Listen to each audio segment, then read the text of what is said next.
No, that's not good music. All right. Hey, what's up, everybody? Woo! Whoa. Welcome. Cheers. We'll see. We're right in the middle of some shit, so. Hello. Sorry, we are always a little bit late. I can't help it. I'm a stoner. It's how I roll.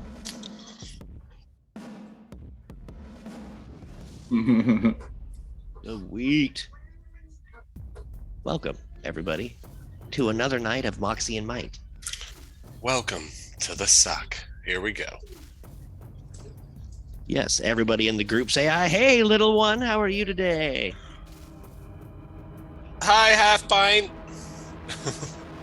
Dude. Those are some nice rims you got on there. Yep, she's part of the club now. Heck yeah. What I are got they? mine just this year, too. Are those like pink with black spots? They're like Dalmatian, kind of like white and black. Oh, cool. Nice. Very nice. I have a very important question. How many spots are on your glasses? Oh, crap. Oh. I think 100. Nice. I don't know. There's only one way to be 100% certain. You're probably going to have to count them. Okay. Oh, dear Lord. I win. That is homework for next D&D night. We need to know I'll tell you the what, number of spots. if you actually count all those, you'll have to have your mommy give me her Venmo and I'll give you $5. Here. What do you want me to do? What happened? Counted all of them. Yeah? If you count all of them, I'm telling you, I'll give you $5. But you gotta count them all. All of them on there. Go play. All right. I love you. I love you too, Mama. Sorry, guys. My sister's computer just went crazy on her. Uh-oh. That's why you're around. Yes. She almost hit me over the head with it. Fix it, bro. Yes. That would have been fun for the beginning of this. Yes, a nice concussion where the computer comes crashing down on my head. Fix this. Your fault. Yeah. I want to pet the bunny, George. He's so soft and cuddly. I'm gonna go get a beer. I'll be right back. Yeah. Sorry about this stream. We will get right back into this wonderful fight here in 1 second. We are trying to give Barris a few seconds too. He should hopefully be here in a few. Love that guy. If he's not here, we know what he's doing. From what I remember, he's going to try to climb up into this rope hole. I'll scroll down a little bit so you can see he did a rope trick. Pretty sure. That. Pretty sure what Barris would actually want to do is throw other people in it. Right before he gets into the hole, like right near the top, just pull it out and start urinating on the enemies underneath. I'm pretty sure that's where he'd go. So after he gets you all in there, right? Yeah. Well, because nobody wants to climb a dripping rope. Well, maybe before, but he might. Hopefully he has good aim. Hey guys, it's all working now.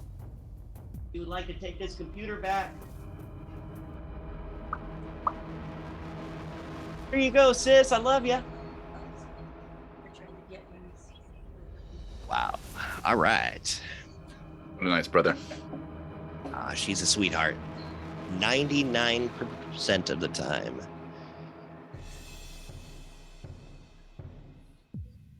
That was because before when I remember how I said we were gonna go one way, and then instead we did another thing, and at the end I was like, all right, well, this is what I was gonna do. I was gonna cast Vortex Warp on so and so, but yeah, no, instead we turned into elephants.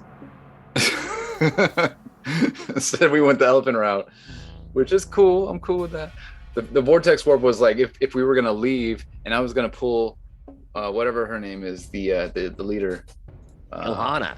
Yeah, I was gonna Vortex Warp her with us as we teleported out, and then once we were in the sunlight, we could like question her or attack her. She'd be at disadvantage because of the sun.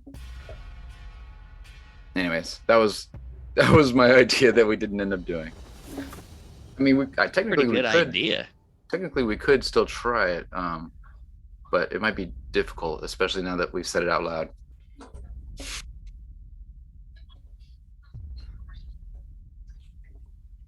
We're giving John ways everything. We're giving him ways to figure out around it.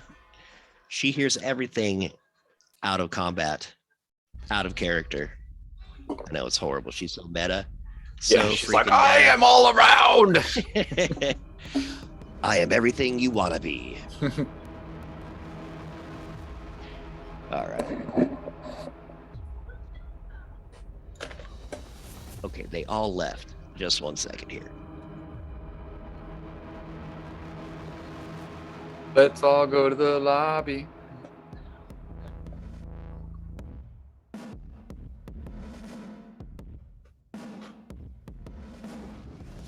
Have ourselves a something.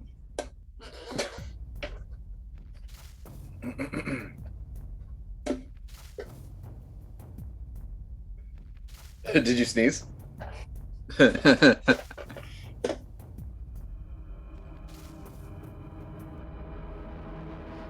One of my dogs she'll just bark like at anybody the first time she sees them, like, or just actually not the first time, but anyone she doesn't know, she'll just bark at just for no reason. It's funny. She's like super nice too. Like, I don't know you, fuck you.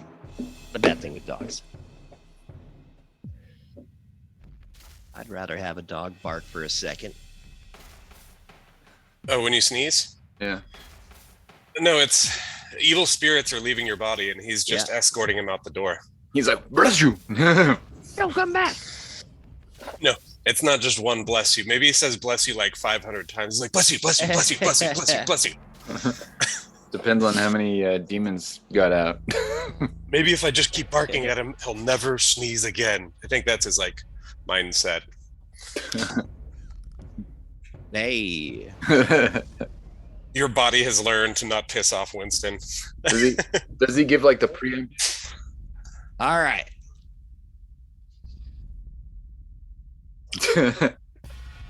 Does he do the thing where like you're about to sneeze, you're like, huh, and he gives you a look like you better not, mother, and he's like, and it makes you it go away. Son of a bitch.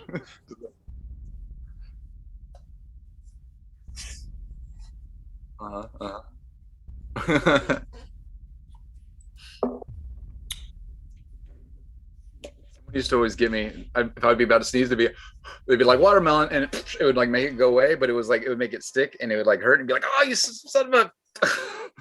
Wait, watermelon? What? I don't know why. This is a weird psychological thing.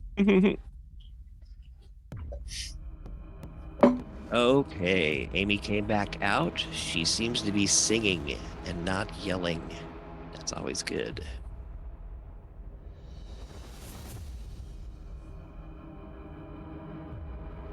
Okay, we are going to start this now. Barris, we love you. When you get here, you can start. Or just say hi. All right, everybody. So this is what happened right at the end of last week. We had an elephant stampede. We had a gigantic spider enter the room with Gilhana Zalith, the priestess of Loth, on the back of this huge spider, even bigger than Elephant Maywin, who unfortunately, as we were all stampeding trying to get out of this cave, and I say we, I mean them, because Agadash is nowhere to be seen last week. Useless ass Agadash. That rhymes. They were running through the corridor in a phalanx of elephant. And unfortunately, as that happened, a gigantic, almost like copper-colored basilisk, a basilisk that no one has ever seen before, stared down the phalanx. And poor Maywin could not hang, rolling a nat 1 and turning instantly into stone in her elephant form. She got stoned. Seeing all this happen, the leader, Barris, looking around, trying his best to lead, throwing a rope directly above him and opening up a red pulsating portal, which everybody can see right there, I believe. And he attempts to tell everyone and climb in it at the same time. Uh-oh. Hey, everybody. Jump in to this rope hole. Oh, does he get advantage? Does he get advantage on his, let's see here. I don't know if he does. It doesn't say, you're talking about the rope trick, right? Yeah, well, no, not that. The rope trick is called, yes, his dex ability. It doesn't seem like he does. Boy, he really rolled bad. He reaches up on the rope, and apparently this rope was slick with something magic dew, I'll say. And he starts trying to climb it. He cannot seem to get a foothold. And he cannot climb into his own rope hole.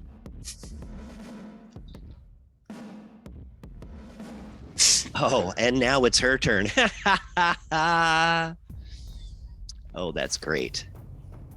I know Barris right now is going to be super pissed at me for taking his turn and doing such a horrible job. Oh, it's not his fault. He told me he wasn't going to be here.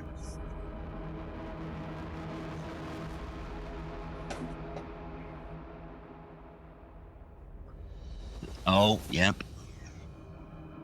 Well, it matters not. As Zalith on the floor in front of this gigantic spider, which she uses, she can tell what to do in her bonus action. That's what she uses her bonus action for. That's why he's not in chat or in the combat tracker. Yes, words. Words elude me. Who learned you how to spoke? Yeah, right? Ooh, he read card well. She looks over at you. I still would like to speak. I will hold any action of damage. She's holding this whip that has two huge cobras writhing with flaming mouths over it, hoods as big as a baseball mitt, just writhing about 15 feet ahead of her. I do not want to attack you. I do not want to fight. You cannot win here. I have her. Your elf is mine. You male, horrible sinners of male. Do not resist me. You cannot. She holds her action. She's mad at us because we're male? Roll a religion check. As you are all questioning this. Huh? What's up, chick? Is that, and of course, that's one of those weird things I just happen to have advantage in for some reason. Blastius, you rolled an 11. And I rolled a 9. Nice. You just don't 9. quite understand her thought right now. Man, what a sexist whore. That's all you can think right now. In my brain, I go, this bitch.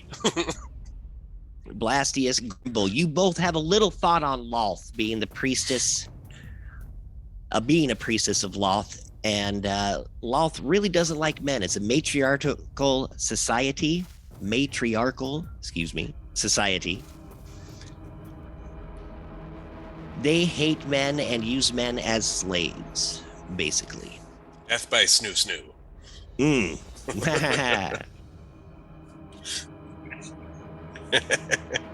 As we should.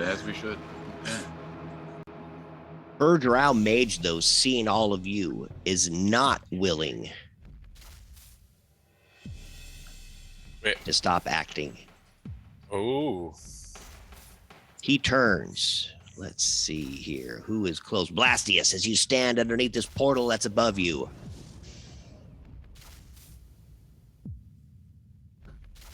He turns. Wah, wah, wah. And summons a demon.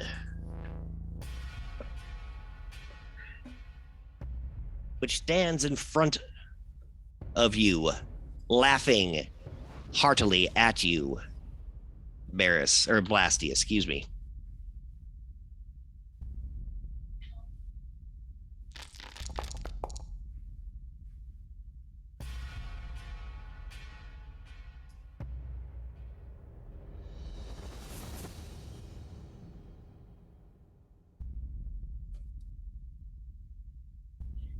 It The did. road?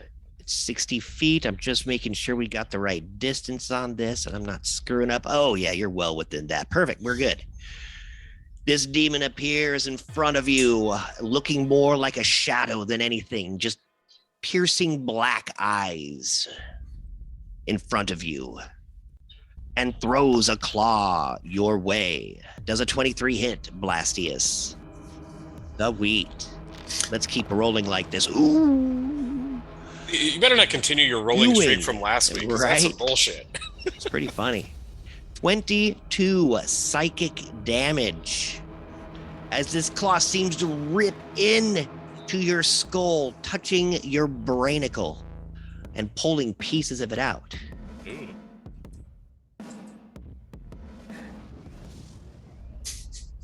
It's the culling of the herd. As you can see, the odds are all at your disadvantage. Hang on, I gotta turn the light on. It's dark as shit. The other drow mage, walking up, leaps on top of Maywin.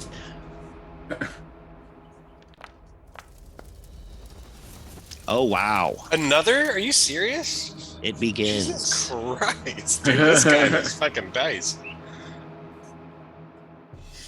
And as he does that, he's standing on top of Maywin. Get off our elephant friend. My trapaphant. He is going to poison spray Grimble. I need you to make a DC 14 Constitution save, please. Con save. Grimble. You can even just press the button right there in the chat. I'm sorry, you said a con save? Yeah, it's a save DC 14 con. I get advantage because I'm awesome. Whoa. So you get to roll how many times? Jesus. Ignore, I was Yes. like, damn. ignore the steel defender and the owl. So you do save. And you don't even take any damage from this. I'm going to roll it anyway just for fun. Those are cool, like translucent dice. Yeah. Yo. Okay, so all of your creatures save. You take absolutely 0 damage. This poison spray just erupts from its hand as he's standing on top of Maywin. Maywin, I'm going to have you roll this too since he rolled a nat 20. This is going to be it. You're going to have to make this save because his poison is going to hurt the rock. I was about to say, how can poison hurt stone? But never mind. So I that's got this in my a head. You can just actually push. Constitution save, right? Yeah. Lucky. It comes. I feel like it should be at advantage. No. You will take 7 damage. I will have it because you are stone. But for some reason, this poison just seems to be so poisonous. It just seems to just drip in through the stone. It's like the saliva Hoits. from an alien where it just kind of sizzles on the rock. Yes. Burns it a little. Sizzling. Chronic. The drow warrior that is south of you cannot seem to reach you, but runs up a little closer and shoots at you with his hand crossbow. Yes, There's it a hits. 20. Wow. Yeah. I need you to make. Before you even ask me the dumb question, a 24 hits, yes. Oh, that's all right. So only 5 damage, but I need you to make a Constitution save of 13.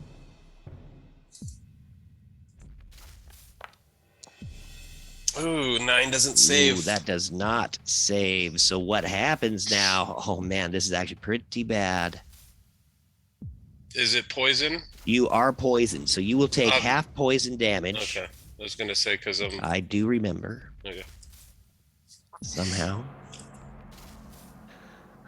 And you save of just less than 5, so you're all right. You do not go unconscious.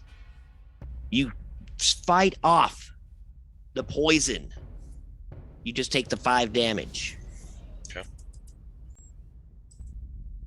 And you do not go unconscious, and it hurts. He reloads his crossbow and sits there, and he looks up and around as if he hears something in his head. It seems to pause. Grimble. I ask again, please, for your own safety and the safety of your friend, your elf female, quit fighting. Okay, I'll consider it. But you do see the hole as you're kind of standing underneath Maywin's feet. You see that rope hole above you that Barris is unsuccessfully trying to climb into. So I'm communicating with the voice, right, with her, right? Word. Like okay, you know, I'm willing to entertain a ceasefire. If you're willing to entertain the if we're gonna, you know, you can't take us as slaves, but maybe we could talk. But he's just he's stalling, really. He's just stalling. And I'm walking towards Blastius, and I'm gonna cast a heal on Blastius real quick. It would be up to your own. So Female elf noble. Yeah. Yeah. Sounds like you're talking through a pillow. What?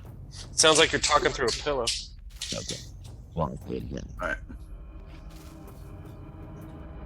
right, Blastius. This is my last third level spot. So go ahead. Right. She looks over at you and she says, "Oof. You wouldn't be my slave. You are already the she noble elf slave. That could have been better, but she owns you." She noble elf? What does that mean? That's me. Oh. So Grimble did a cure wounds on Blastius as he's kind of talking to this drow priestess. I mean, she's the one who hired you, or at least enslaved you to come down here for her. I'm assuming to find our wealth. That's why you're here, right? No, nothing to do with your wealth. No, we're not. We're not here for I mean, we're explorers. Hey, out of character. Yes, don't give away more than you need to. She has no idea why you're down here. Yeah, I was like, oh no, we're explorers. We fell down here. We didn't mean to. You stumbled in the wrong bit. Yes, looking for the wrong wealth. We're just spelunkers looking for a good time. We had no idea you were down here. We apologize. Could we just take our elephant and leave? We're looking for onyx. We'd like to. But I will talk to the female. I am having a hard time talking to the males. You are beneath this conversation. Yeah, can you help our friend? She's a little stiff. When you surrender as her slaves, you should surrender. It is up to her. Okay. I surrender. Okay. Grimble drops his axe. Blastius, do you follow suit? He puts it on his hip, I mean. Yeah, I sheathe my weapon. No, well, I don't. Yeah, no, I sheathe my weapons. You sheathe your weapons? Yeah. Okay. We're willing to talk to help our friend. You see the drow elite warriors sheathe their own weapons. The mages still hold. The demon still stands, but he pulls back, just sitting there slavering right over the top of you, dripping black ichor on your shoes, Blastius. And then you see the little drow warriors come scrambling around, grabbing all of those weird little shackles that seem to be writhing. And they come walking towards all of you who have any magic at all. As I said, put these on, and we will stop this stupid battle.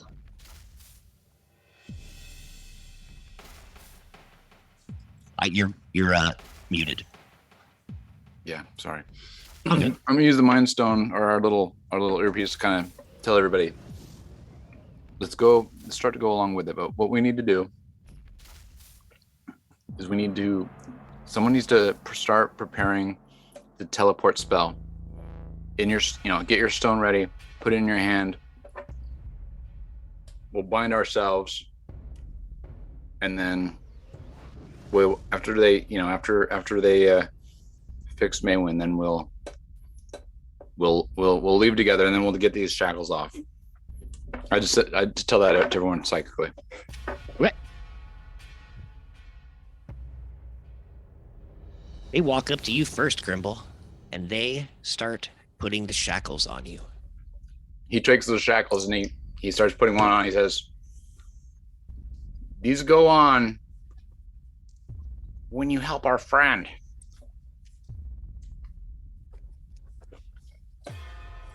It doesn't matter. We have no You reason will to trust you. all either die or be shackled. I promise.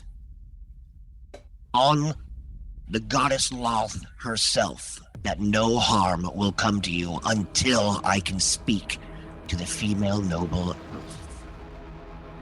All right, he puts the shackle on. The second you put the shackles on, so in your D&D Beyond profile, I want you to go to your equipment and put in, oh crap, what were the shackles named? Oh no! Stoner John! Stoner JBMM! Shackles of magic? Dimensional Shackles of magic! Shackles of magic, it should be something I have made in my collections. I think that's what it is, Shackles of Magic. Well, those are the ones I just searching I found. So it says the shackles of magic are exactly that. When the shackles are put on an individual, they negate all magic of the wearer. All magical items, spells, abilities will not work while the shackles are worn. Yes, so as you feel these shackles clamp onto you, the magic just seeps from your souls and into these shackles, which, as you look down at them, give me a perception check, Grimble. Yeah, I was about to say, hang on, you said souls. I haven't put shit on. I don't think Blastius has either.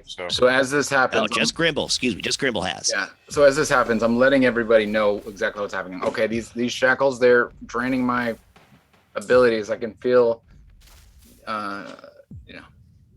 Any magical ties, so your homunculus actually folds up and disappears, or however it transforms back into itself and does not work anymore, because that is magic. Shit, what did I need to roll again? Perception? Yes. 12. Ooh, you look down at these shackles and they almost look like eyes open up. And they clamp down, and your magic, every magical item, everything that is magic on you ceases to work. So I psychically tell... Zero magic. As a matter of fact, as you are trying to communicate with people, it stops working as it works through magic. Okay, well, I physically use my mouth to say, okay, well, it seems like these shackles have removed my ability to the CB turns off. With my friends, and all of my abilities are gone, guys, just FYI.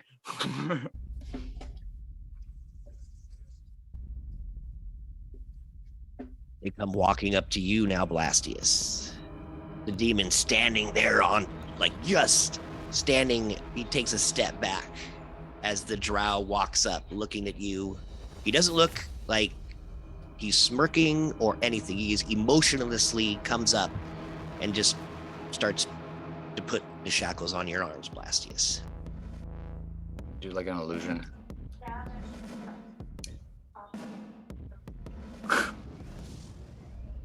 Do you take the shackle?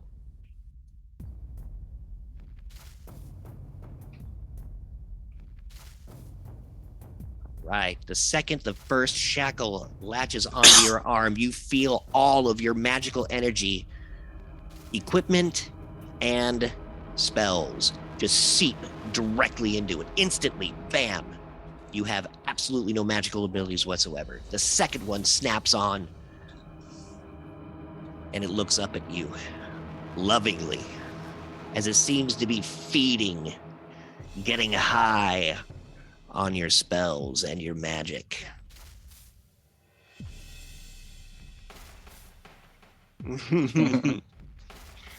Chronic, they come walking up to you, and Barris. Barris looks around as he is shrinking from his 14 feet. Damn it, Grimble, why did you agree to this? But the shackle hits his arm, and you see him instantly shrink to his normal 7'2" size.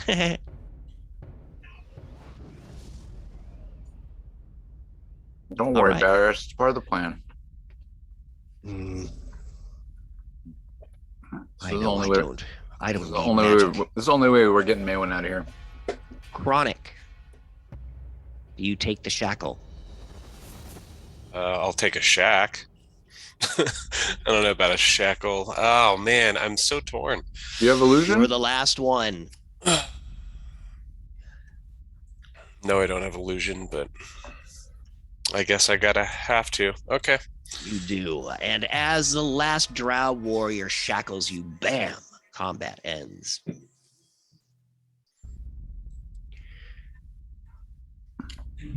She walks over, and as this is all happening, you see the two Durgar that have the basilisk. They instantly put the hood back on this rusty-looking, gigantic basilisk. It's almost twice the size of any basilisk you've ever seen. And once they put the hood on it, it seems to just calm down instantly. And it is almost as docile as a Hindu cow. It starts walking down the corridor. The huge spider. You see it shaking all its hair on its tarantula legs and arms, starts shaking triumphantly, it looks like. Almost shaking like beads. And this ritual, and all the little drow around it start dancing around. The elite warriors just stand there. They don't seem to hurt you. They put all their weapons away. The demon disappears in front of you, Blastius. The Driders jump up into the ceiling and just start kind of walking towards the hole, but from the ceiling, looking down at you with their bows still drawn in the silent horror.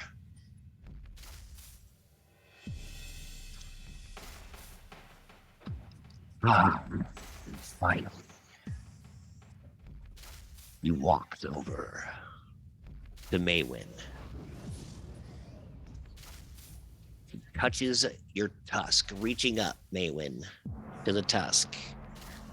And she kind of almost chisels a little rune in one of those tusks.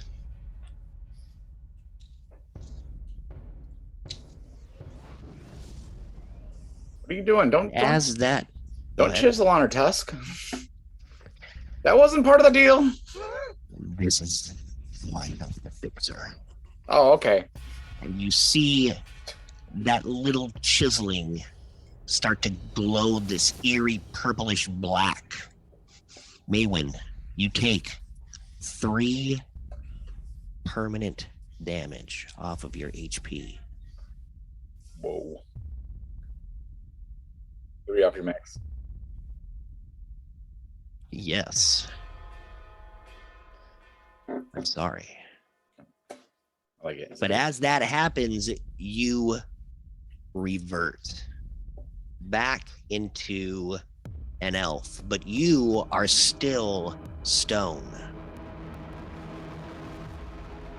Sorry, I'm going to get you back in here.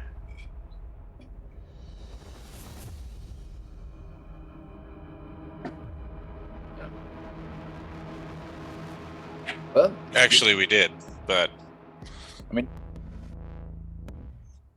I mean, technically, we could have done this just by killing her, right? Killing her in stone elephant form would make her stone elf. Yeah. Well, you guys are just going to have to bear with us for a second as we are RPing. Go says yes. I mean, I don't know what's going on. You guys stand around. Roll me, everybody. If you guys are close enough to Maywin, why don't you guys give me a little perception roll or an investigation check if you care to check and see the process as this happens. 27. Ow. You are just so, like, your magic being gone from your body, Blastius, hurts you so bad to your core. You don't even know what to take or how to take it even. All right, I got a 14. I got a 27.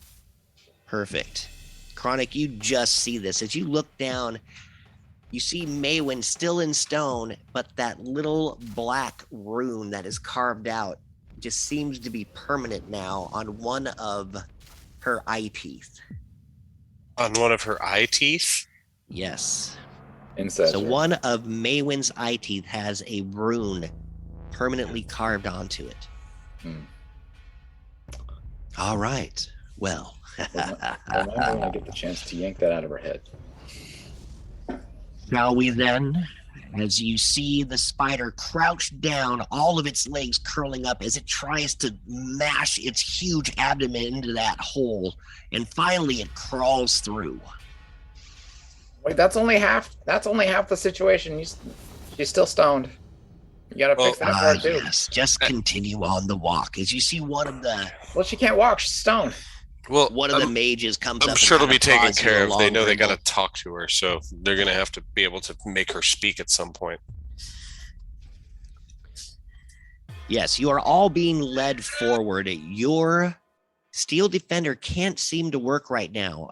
If you get into it, Grimbold, you can actually manually get it to work, but on its own, it cannot take. Your connection to it is kind of broken with the spell casting gone. Right? Yeah, if you say so. Well, isn't that how it works? You can't. You he's have to disabled, like. right? Is it a psychic command or is it a spell command? He's like shut down, basically. He's disabled, right? Yes, but he will work if you jump inside of it. Okay. You're able to kind of like manually use your arms and legs to kind of get him to walk around. Got it. And you guys all seem to trounce ahead with the Driders following the spider. I'm like, this is my transportation. It's like a horse. And I jump in. I got him. It's fine. She looks at you with not really even a care, like you're so beneath her.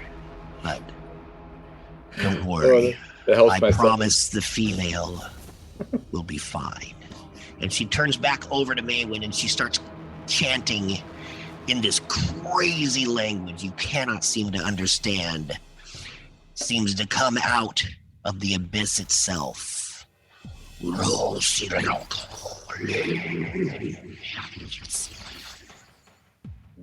that supposed to be something we could understand? I didn't hear that at all. If you understand Underdark, you might be able to, but...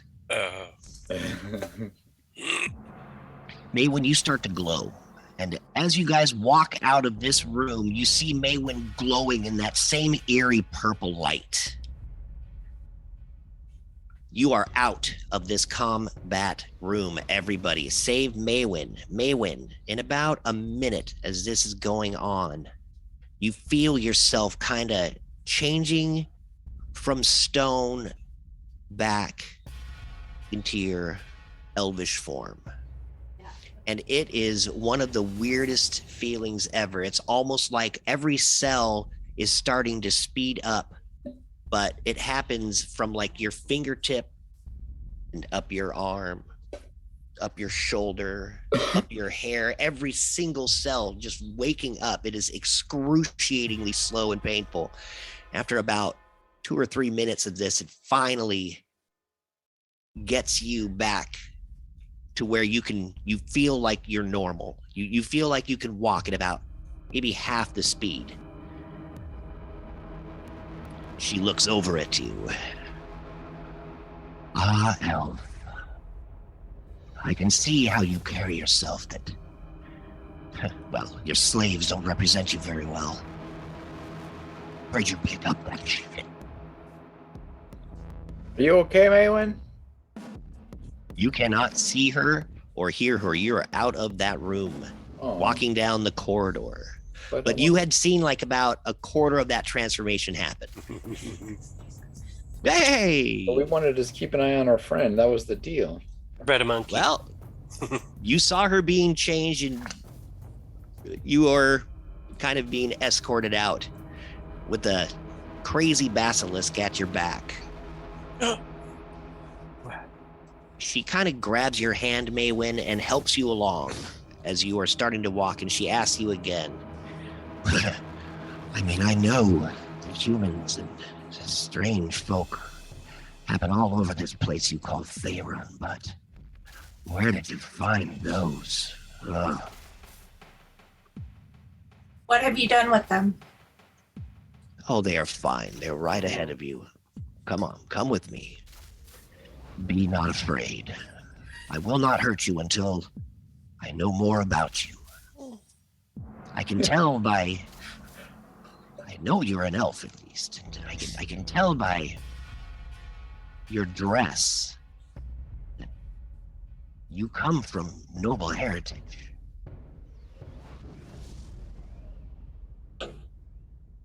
Is that true? Sorry.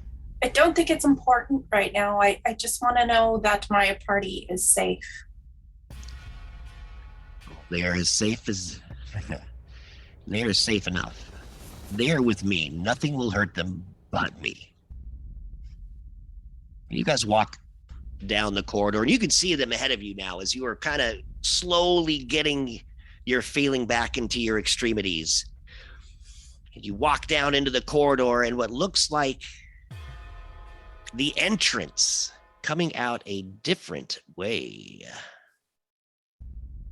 than the way you came in. Yeah. The room is a glow of all sorts of different colors and lights. As you see it lined by on the ceiling, you see Drider just rolling around and making more webs and spiders crawling and rats crawling all over this crazy cavern. But over into the north, you see sunlight. You guys are all walking through this corridor. You are all about, I'd say about 50 feet ahead of Maywin, and you can look back. Anybody with 60 feet of dark vision, you can see that Maywin is I have 60 okay. feet of dark vision. And you see the priestess of Lolth actually extending her arm to help Maywin along the corridor. And bye, everybody. Bye. It's bath time. See ya. Bath time. So what brings you into the Underdark, High Elf of Faerun? We were investigating Sicklesmith, looking for treasure and things we could use, and we just fell. Really? Why would you care of what the dwarves and the farmers make? It doesn't make sense. I want you to roll a deception check for me. A deception, yeah, deception. Okay. Deception. Nice. Okay. Ilhana is deceived. She looks at you. Well, that would understand the choice of company you've had. You must have, like me, been exiled from your noble birth. Your own birthright taken from you by your siblings, I'm assuming. You see her step pick up a little bit as she kind of grabs you forcefully by the arm and starts dragging you almost, as you still have a little bit of stone in your feet. She almost seems to be picking you up and carrying you along as you guys are all being escorted out to the front entrance of this cave. You can feel the anger coming off of her as she talks more and more about her family and the exile that I have had, the shame, the century of being in between the two worlds, losing my Underdark and not being able to be on the surface living like a rat. But loss shines favor upon me again. And soon I will have the riches of the surface, included with the realms of my family in the Underdark. To be at lost tide again, as my mother rots, spits on the ground. You dudes roll a perception check for me. See if you can hear any of this crap going on behind you as she's getting closer and closer. See if you... Boy, Blast, you're having a hard time without magic. Grimble, you kind of get what's going on. Man, that's still a bad roll for you, too. Chronic, you're actually trying, for some reason, out of character, to help Blastius a little bit. Ooh, what? You're trying to see what's going on with him as he looks pale. His flaming hair is like falling out into this weird little halo on his head. He looks more like Friar Tuck. So you're actually a tad concerned with Blastius' health right now. Am I though?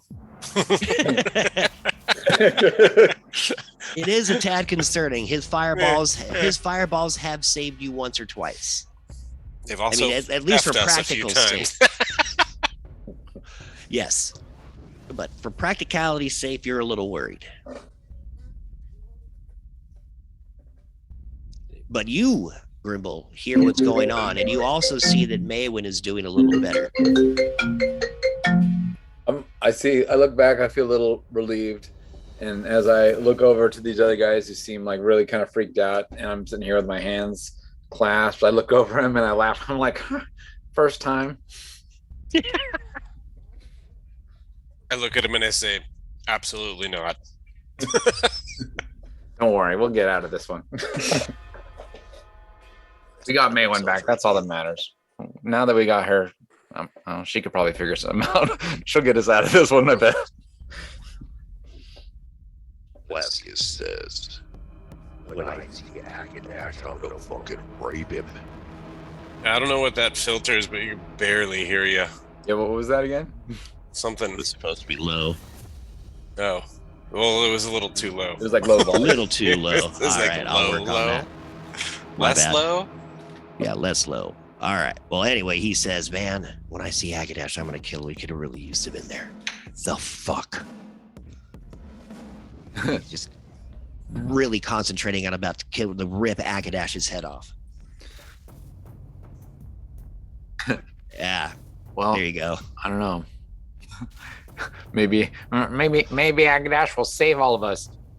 And then he just starts laughing. Like, yeah, right. You know? And then he looks around. I'm going to at least take one of his fingers. I don't give a fuck. Kind of silence up a little bit and kind of gets all stoic Barris again. I stop at the finger. I could carry around a lucky Agadash foot. You get to the front of this cave, and now you guys can all hear by this point freaking the rantings and ravings of this Loth priestess as she is just getting so more and more pissed off as she talks louder and louder about her family. I hate them. Aw, somebody needs a hug. You get to the front entrance of the cave and you see all these jagged rocks that almost look like teeth at the front as the grades get steeper and steeper. And then all of a sudden you see all the Driders and the elite warriors and the Drow just kind of stop at the mouth's entrance, won't step foot in the sun. But Gilhana seems to pull this shawl over her face that covers every single feature of her and walks out with you, Maywin. And the rest of you are led in front with a little bit of the Basilisk and the Durgar not having a problem, apparently, going out into the sun. They walk out there with all 5 of you. And all of a sudden you hear the bellowing of an Auroch, the huge prehistoric cow that has been pulling the gigantic jail wagon. It stops with a shudder in front of the mouth entrance. And Ganpaku Yu jumps down, landing a very respectful distance away from Superhero Gilhana. landing. He looks over at Gilhana and bows to the floor. My priestess, do you have more fighters for our pit?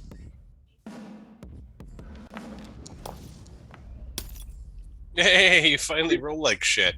His nose scrapes the ground and he gets mud all over his face. Maywin, he does not seem to see you standing behind Gilhana in her huge cloak seems to be billowing out. He cannot see you. He's got mud in his eye. Yeah, that shit in your eye's got some shit in its eye. Mm-hmm. This huge minotaur comes walking up behind all you guys, and he comes walking up and starts sniffing all of y'all. What do we have here? Hello. While we were walking up, I want to ask if I can do this. While we were walking up, I wanted to reach into my little pouch and pull out my thieves' tools. And see if I can try to unlock these little things on my wrist here, these little shackles. Okay. First roll is going to be a stealth check because you are surrounded by the drow and Durgar, and now this minotaur, who's huge minotaur, comes walking up. I don't give a shit if they see me. If you're gonna, okay. So but you rolled well, so let's not shit on good rolls, Grimble. Let's just accept them. What roll was that? Was that your stealth roll? 27. He's stealthy as fuck. No, that was just I just had typed. That was gonna be for the tool. That was the tool roll. Do I really need a stealth roll if I'm not trying to necessarily? If you're not gonna try to be stealthy, that's fine. So you go ahead. All right, if you really want a stealth roll, there you go. Oh, that's all right. 19. Yeah, you stealth it up, and you actually get that lockpick up and over, and you're able to start working on that lock. That's a very good roll. So I will give you, in one round, without anybody seeing, you will have one of those shackles off. In one round, that's Goose. Hilarious. Hey! Got some bad news for you, Goose. It's not great news, that's for sure. You're alive. Maywin's not a frozen pachyderm anymore. Dude, things are on the up and up, man.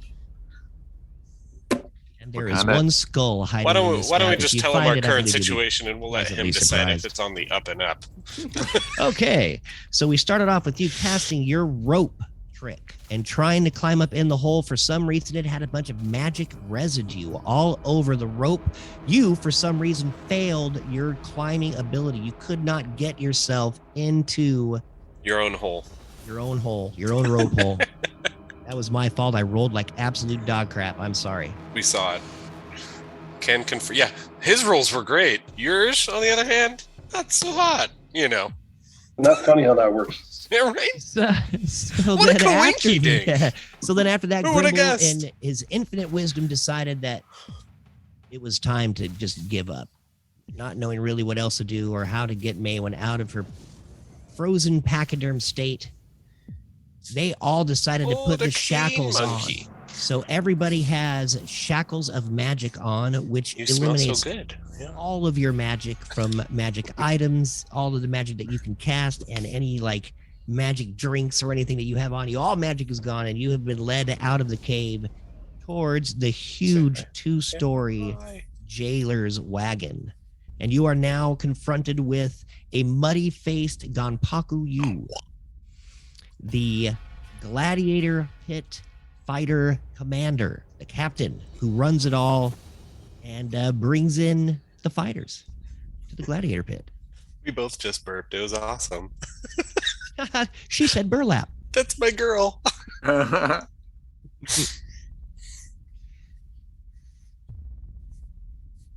Good, man. I have a brisket hangover right now. Brisket hangover. I got the meat sweats. I have the meat sweats. Drunkle meat sweats. Yelp. Right on, man. Well, welcome. Well, thank you. D&D Fright Night. Good to see you. Show everybody your burp cloth. And this is mine. Yes. You are now, as I said, standing outside of the cave entrance, the spiked stoned entrance. All of the drow and the drider are standing inside, just outside of the sunlight. But Gilhana Zalith is able to go out there with this black shawl that covers her completely. And she is with a now non-frozen Maywin and Maywin's wonderful mastiff still trotting behind her, uninjured somehow. It's a big yawn.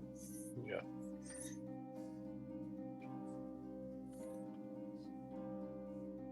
Paku Yu, again, scraping his face against the ground, looks up. Ah, I see, priestess. You have more fighters for the gladiator pit. I look at him and I say, "Hey, you got a little schmutz here, little something on your face." See, and he wipes it off with his sleeve and comes walking over towards y'all. I see, we have one with some fight in him. And he smiles with a couple of gold teeth on his right side. Ooh. Click, click. Your right shackle. Nice. Is off, Grimble. Uh-oh. I need you to roll another stealth check. What is that, 12? Because I can't see what you're rolling. It's really weird. It just says like D20 plus 8, so I don't know what that is. That was just another tool check to see if I can, all right, cool. But let me, all right, so I want a stealth check first because you have got to try to be quiet. Otherwise, that big Minotaur is going to cut your hands off. And then he will just put the shackles around your neck. Oh, so as that thing snicks open, it creaks and you look down at the eyes and it almost gives a yelp, like you heard it. The shackle itself. Yep. Let's see if the stupid Minotaur understands what that is. He is very stupid. Ooh. He just kind of looks over at you. What's that? You actually thought that noise came out of your mouth because you're such a tiny little thing there, Grimble. It's my mount. It needs to be oiled. It's a little squeaky. Kind of looks over at that metal thing that you're kind of sitting in. This little guy. Kind of looks over at it. Get over towards the wagon. As he starts pushing you guys all towards the wagon. I start rubbing my Everybody gym. give me a perception check as you're looking around outside of this cave, kind of this adjusting to the sun.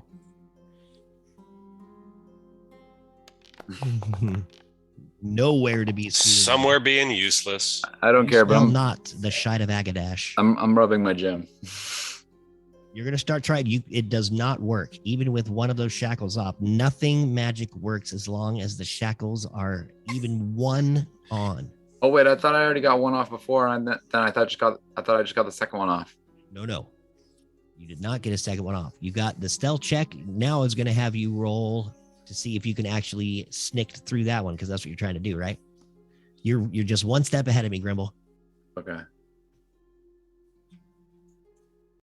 Okay. Perception. Varys, you want to give me a perception check, or do you care? It was 13. I'm still loading in. So. Oh, I'm sorry. I didn't see that. Okay. You guys all look around and you see 2 more basilisks with hoods. Not the big ones, though. These are like the normal green ones. They are still hooded, though, and chained to the back of this gigantic 2-story jail wagon. There's a couple of archers sitting on top with their bows drawn, looking down at you, and about 20 to 30 different bandits, assassins. You see again that gigantic Maywin, that gigantic champion, paladin, with the huge sword jump down off of the wagon. Let's see if this gigantic sword. Because it's so huge, dude. Yeah, do more of those. He actually sees you, though.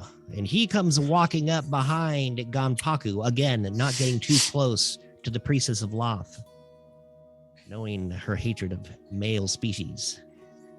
He looks over.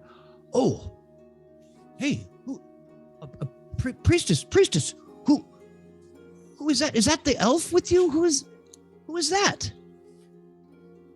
Is that the elf noble? Ganpaku looks over. Ah, Maywin. He takes a few more steps closer. and bows again. Ah, Love you. Maywin. Bye, honey. Hi. The sun shines through your hair yet again, and in my eyes. It is good to see you, my noble princess. And I kind of hop out a little, if she'll let me. Oh, yeah. Behind Gilhana here. And kind of come out where he can see me fully. And then I'm going to say, let's see. Please don't hurt them. They are my employees. Who, me? Oh, yes. Yeah. And Gilhana looks over. Oh, no. We would never dream of hurting your slaves here. This is where things just get a little more interesting. I need them for my purposes, not for your fighting pits. Well, yeah. You, unfortunately stumbled into my domain, so I request... what's the word I'm looking for? A payment. But I will say this, if your payment comes full, then you will have free reign in my Underdark. What is as your a fellow exiled sister. What is your payment? Oh, I will take fighting. I have been loving the gladiator pit that Ganpaku Yu runs over in one of these ancient cities. We are heading there right now to join the tournament, and I bet some of your servants would make good fodder.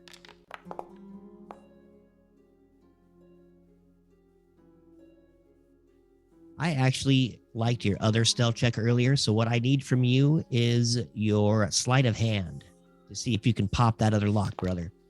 Popping and locking, baby. Popping and locking. So, that's why I rolled, never mind. Yeah, you rolled this one way back. The 27 was the one, and then that, and then you had rolled this other 12, right? That was supposed to be your other try to get out, right? That was the one you said didn't count, yeah. Yeah, you were the one step ahead of me. And then but the 13 was better, and it still does not work.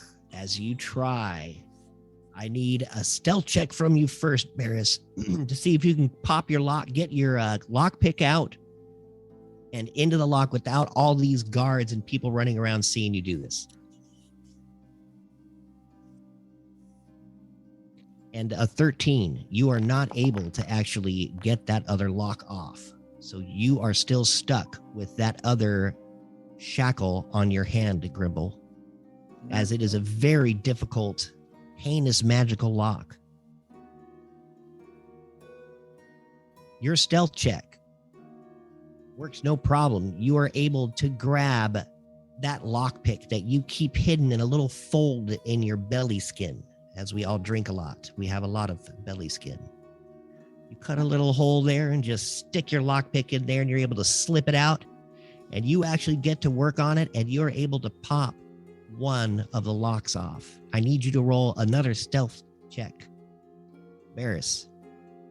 And as this is all happening, they're still trying to grab Blastius, Chronic. They are kind of pulling you along towards the wagon. Stealth of 18. The lock. As you pop that lock, Barris, it lets out a little yelp. The shackle does, but you're able to cover it with your other arm, and it doesn't make enough noise for the Minotaur to hear. So if you want to try to do another sleight of hand to see if you can... Okay, no, wait, I need... Yes, that's it, because that's stealth check perfect, and I need another sleight of hand to see if you can get the other shackle off. Can I ask a quick question? Yes. So I have a racial ability called Knowledge from a Past Life that lets me add a D6 roll to a skill check. Man, why didn't you use that?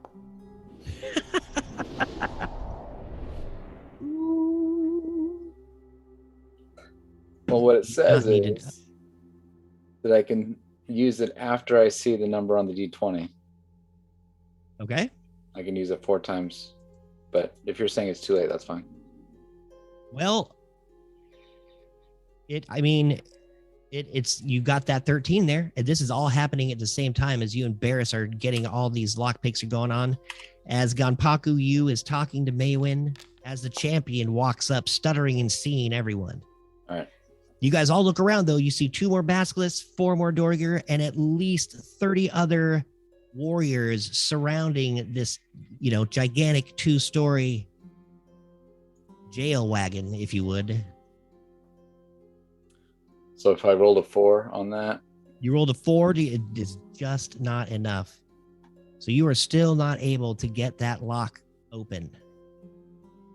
But Barris, with your nat 20, you're not only able to get it open, but you keep it so silent, the shackles, they almost seem to, as you shove that lockpick into that second lock, it seems to kill this living shackle. You poke it in the brain, and it not only does it disappear, it just disappears in midair as you're holding it down. You look and it's just gone now. You are completely shackle free, and you have all your magic back. How did he get advantage?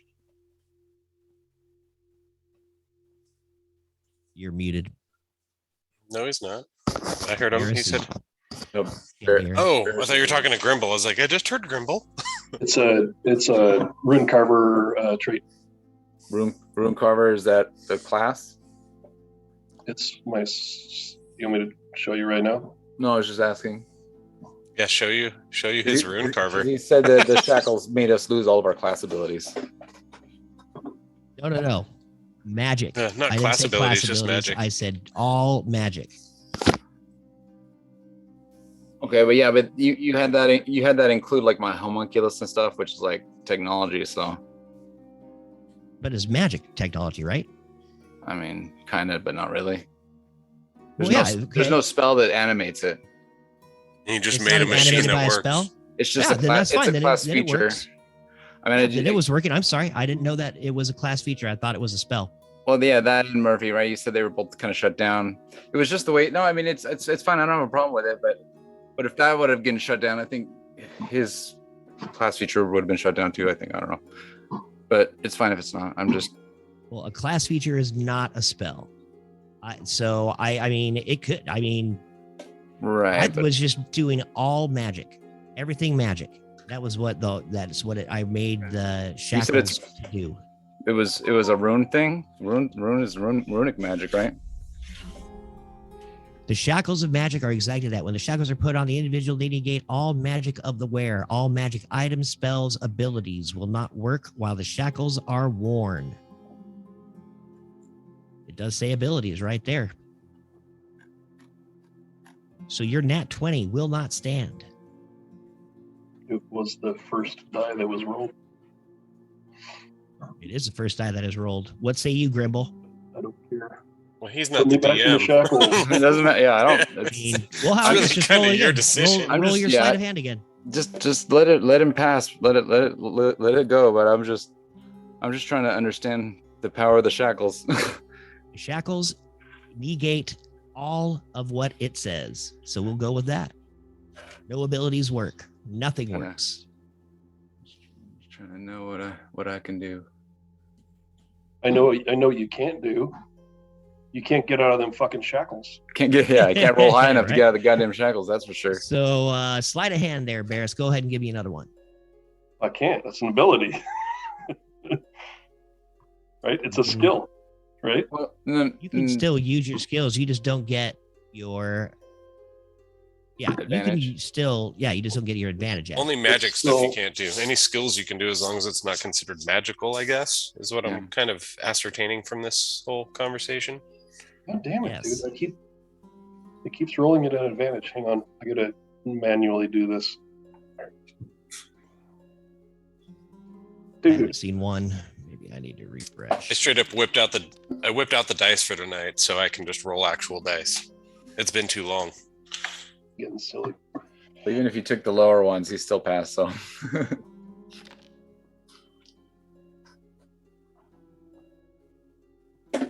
So you got a 26 and a 22. Yeah, all right. So they actually do both pass. Go ahead and roll me a stealth check, though, because you didn't get that nat 20. You're going to have to keep this other screaming shackle quiet.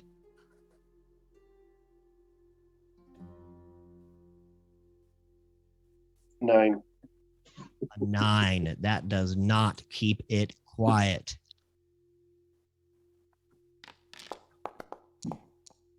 It was a nat 1. Awesome, dude.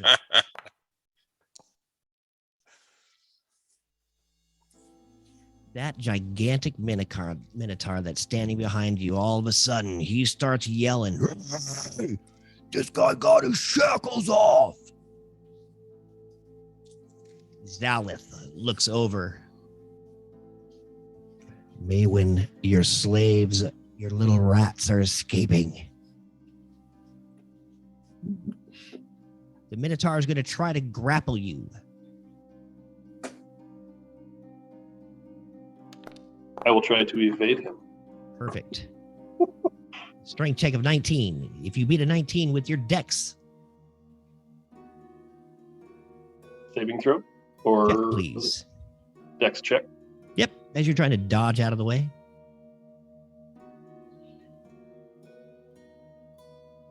It's not how grapple works.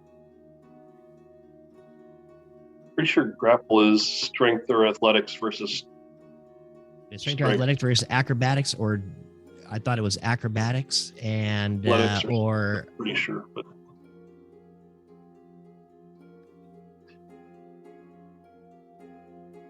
it is bidet.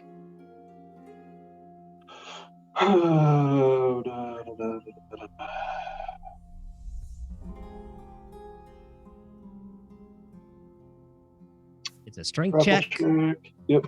Strength athletics check contested by the strength athletics check or dex acrobatics check of the Either way, so it's up to you. So you can either strength out of it or dex out of it. Am I still giant size? I don't remember. No, You are not. no, you got shrunk in the cave before they put us in shackles and dragged us all out. Yeah. As soon as the shackles went on, because it kind of drained all the magic that was, I guess, considered magic. So you started shrinking when they put them on. But now that he took them off, maybe the magic came back online. Right? Like, is it a spell that just persists for a certain amount of time? Because maybe taking the shackles off kind of re-enables it. Oh crap! It's like a Boolean. Well, it doesn't matter. He's grappled. He's got you all held, and this guy is big. He is twice the size of you. So he's just jumped right on top of you and just holds you and just starts crushing you against him. Cool. How do you his slave, I tell you to stop. Did my I've at least given you a fighting chance. Did my stealth roll allow me to make a tool check roll? You want another tool check? See if you can get your shackles off? Yeah. May I? All right. This is going to be the last time you get to check this. All right. I'm doing it with the tool, which lets me do it +8. 21. I did. My stealth check was 16. You are able to get it off. Yes. As everything is being distracted around you, I furiously rubbed my gem like a 13-year-old in the bathroom. All right, so you got that Taking thing a shower. going. It takes I'll be done in a minute. 1 minute. I was about to say that usually takes an hour, though. Did I happen to notice if this Minotaur, is he holding the keys to the shackles by any chance? No. He is not.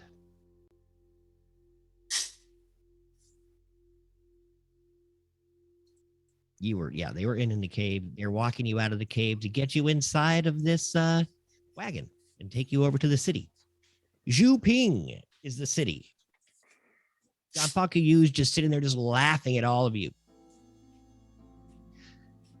The champion pulls his gigantic greatsword off of his back and just kind of stands there, and he looks over at Maywin and he goes, "My noble lady, are you sure you want your slaves to die in such a manner? At least in the pit they get a chance." I'm going to walk up and kind of put myself between this champion and the rest of the party here. All right. And I'm going to say, I cannot allow you to harm them. They are mine to do with what I please, and I cannot allow you to take them to the pits. Oh Well, my. then- No, that is not your decision anymore. As Ganpaku smiles over at you, I am sorry, my fair noble elf. Again, So- not your decision. So, as I get my second shackle off, kind of my contraptions come back online. Like Murphy's Yep. kind of like, you know, his He re-enabled, I back guess. to life. And my homunculus comes back online, which I take and I throw towards Barris to try to give him some help to get out of his grapple. Hello. Hey. Hello, Munchkin. Go get him back.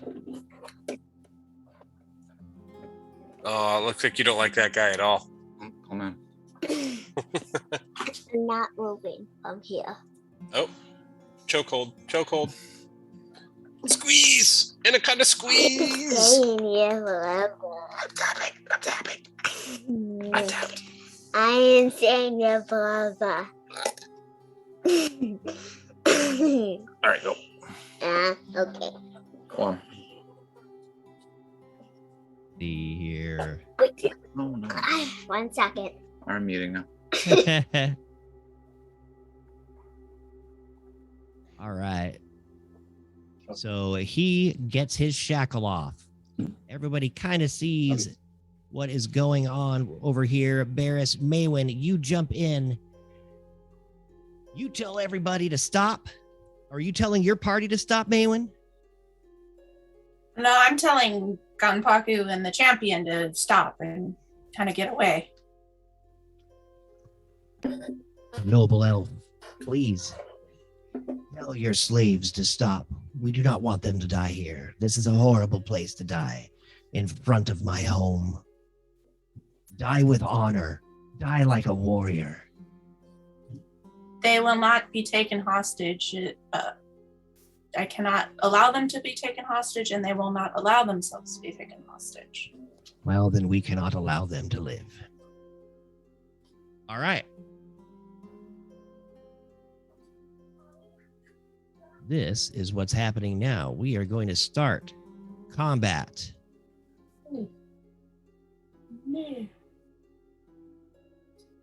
Wait, who's fighting? We're not fighting. Oh, you're Sitting trying here to get your shackles off. furiously- This guy already got his shackles off. No, my You guys shackles are are still off. not And I starting. started rubbing my Maywin- jam. Yeah, Maywin is saying that we will not be slaves. You And guys then- have broken whatever pact you have decided to try to break. Combat is starting. Now I have a question for the DM. Can I even be in combat with shackles on? Oh yeah, Okie you dokie. are going to be in. You Hey, cannot if use I made it any roll like a- magic. Have you heard the D-bag. term meat shield? Yeah, but Well, Agadash infantry. isn't here. Hang on, I'm getting a beer back. Yeah, well, we want to take a break. Everybody roll their rolls and we'll go take a 5 minutes. We've been at it for a bit. All right.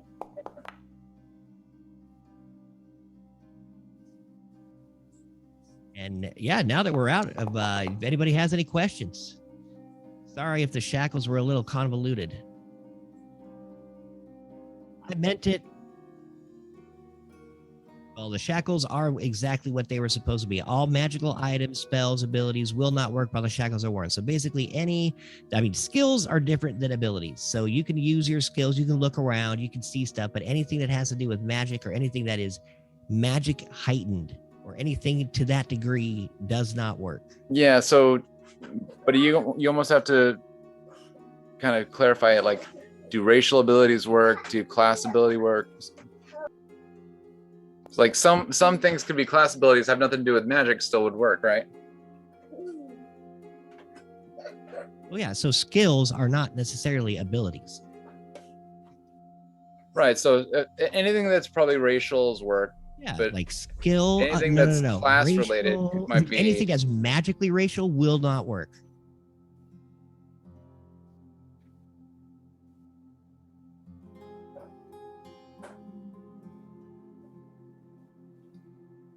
I mean, yeah, it's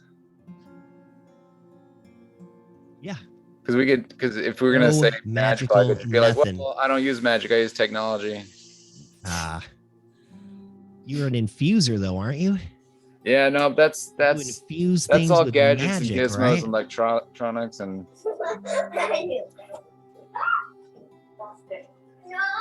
So you would call it more electricity than spell powered? So battery powered and whatnot? Apparently not. No, what? I couldn't hear you because they left my door open and started to yell at each other. What'd you say?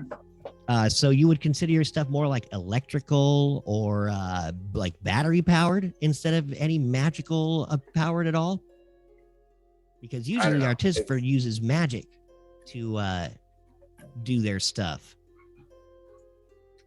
Yeah, I mean, like when you like read the some of the details on the class, it's like, that you're supposed to RP the spells as being like technology, like, oh, it's something you built, like it's this little thing that you created. But I know I'm just busting your chops a little bit, that's all. You really are, man. But that's all right. I mean, that's why I do this. To mess with rules. I mean, I want it to be fair. That's all I really want. I thought you were a masochist and just like doing extra work on your time off. Yes. As much extra work as possible. But no, this is, I mean, I thought those shackles were a little bit more straightforward, but I see that they weren't. Hey, look who's at the top of the list there. Finally didn't roll like crap. Yay. Nice. I got a lot of other rolls to roll. Let's see here. Do I have everybody in there that wants to be in there? Archer. Wow, you guys are really ballsy. I didn't say, I was just chilling. I didn't say a word. Oh, yeah, you guys, you and Blastius know your place. Like, yeah, cool. We'll go fight in the gladiator arena. That's cool. I'm just trying to get us out of here. Well, I like fighting anyway, whether I do it here or in an arena, I'll be happy. At least in the arena, I don't think I'd have the shackles on, though. Ouch. All right, looks like there's many rolls to... I'll be right back. They'll probably make us wear the shackles in between fights. I'm going to go do some breathing exercises. Jesus. Here we go. No.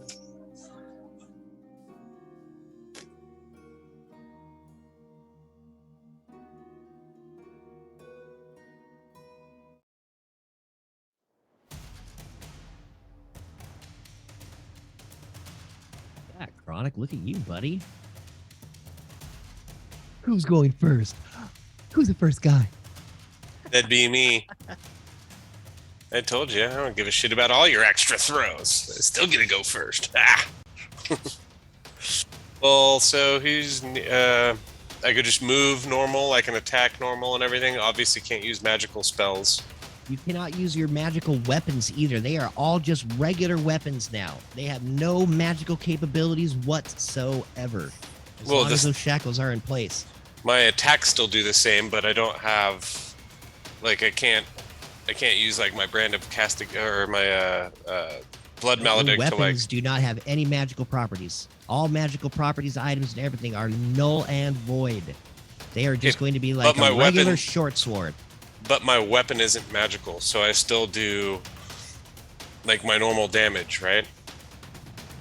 Your swift short sword is absolutely magical. What about it's magical? Like I can't use Misty Step, obviously, but my attack is still the same, is what I'm trying to say. Let's see here. So I still do 1d6 plus 7 damage, right? And I still get my same 3 attacks per round, it's always right? 1d6. Your plus 7 isn't your sword necessarily. A sec. So I don't know. You got to tell me what damage I'm doing, but I'll gladly attack somebody. Yeah, you do the same damage. Yeah, so this clown in front of me, I'll walk over here. Are we all back? We're not back yet. Oh. Okay, Yo. I'll be right back then. Blasties. I didn't know we were taking a break. Be right back. It does not work. It is magic. Unfortunately, you can whack somebody with your staff. Really good staff whacking.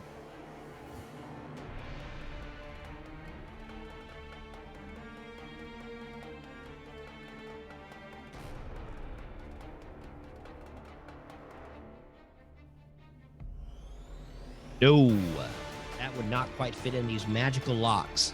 You need to get at least a lockpick.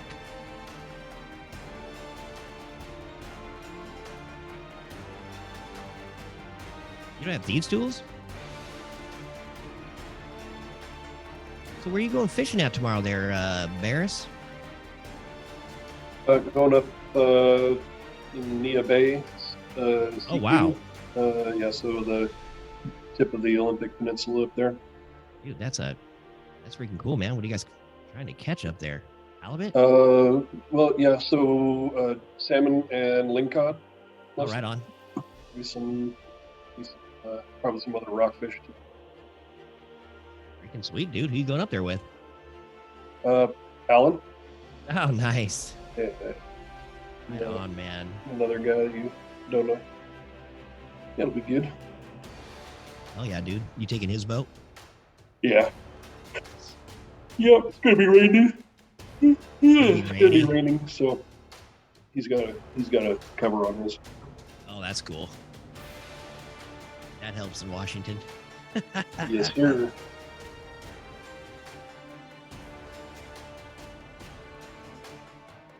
All right.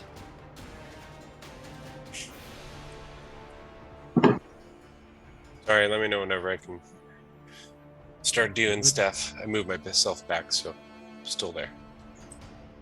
NP.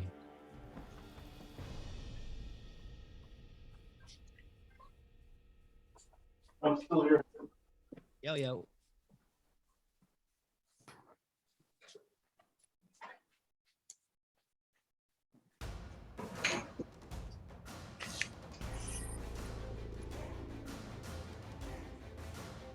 It's magic, so no. Unfortunately, you are magic dry. Yeah, this is a really tough situation. Y'all are in a pickle. Well, I mean, you just got to know when to fold them, know when to hold them, know when to run, know when to not sing crappy songs. No, not with the shackles on.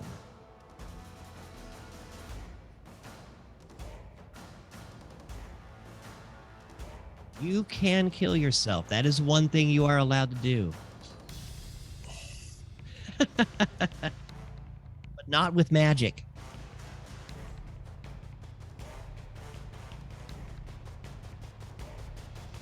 We actually got past the first page today. Good job, guys. It took 2 weeks.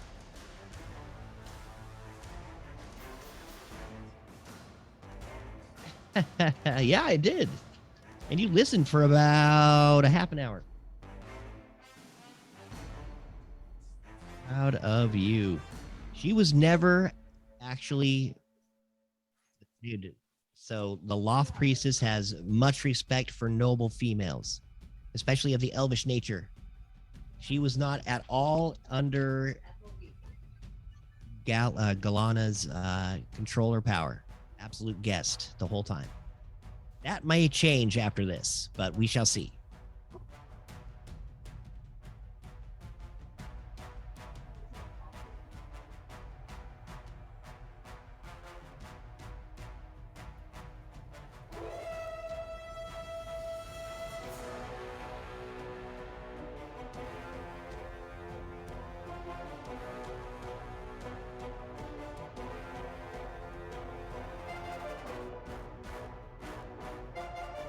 Just about we two out.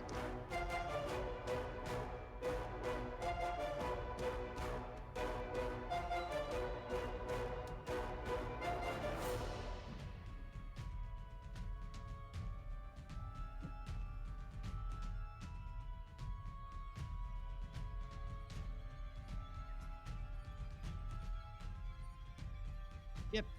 It's all right. Back in a second.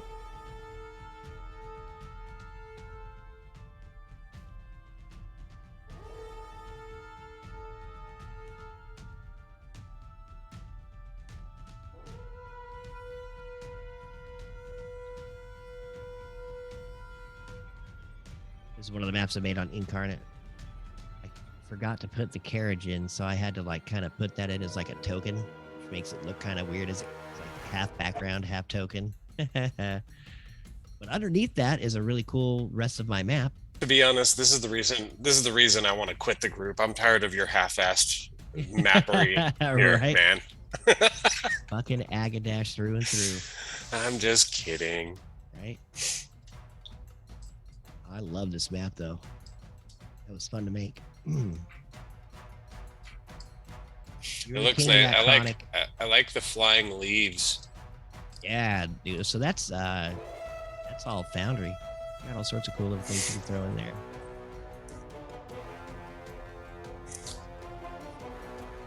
Crap. Ready to get the next map ready. Hey, all right. Yeah, now I only see a couple maps available. Every once in a like a couple weeks ago, I would like be able to see there's like 37 maps. It's like, which one are we going to now? I got them all hidden now. I still have I think I have like 250 different maps. There were at one point there had to have been like 50 maps up there when I hit the little like drop down. I was like, what are all these? Holy shit! Where are we going today? Crazy. Trying to get it that way. That's why I miss a couple, but you're getting more and more pro using Foundry. Yeah, it's nice. Freaking awesome. Wow. I need all you guys to play, so. Well, he also spends hours at a time, like, perfecting this shit. For everybody. All for y'all. All right. We're back. Lahar, everybody.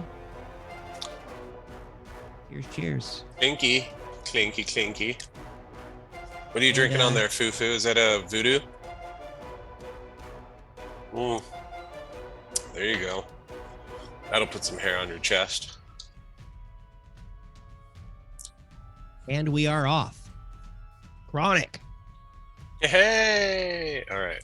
Let's attack this. And the battle ensues outside of the caves of the Underdark. I'm attacking this dude. You come running up immediately, if not champion. Sooner. Question for you. So all magic is dead. Does that mean I can't activate my dagger of venom? Absolutely not. Okay. Well then, I guess I will just. It takes an action to activate that thing. It does. Worthless spell. Okay, a 15. As you rip your short sword out of its sheath and you attack this champion, he dodges effortlessly to the side. Oh, so he jumped. So he's he moved? He did not get hit. Okay. Well, when you say dived effortlessly to the side, that indicates he moved away from in front of where I currently am. You just know you guys are both in fighting. Okay. So attack number 2 then probably doesn't hit. Same. It does not. I was about to say same thing. And then third attack. Again, just steps right out of the way. 27. This one will hit. Okay.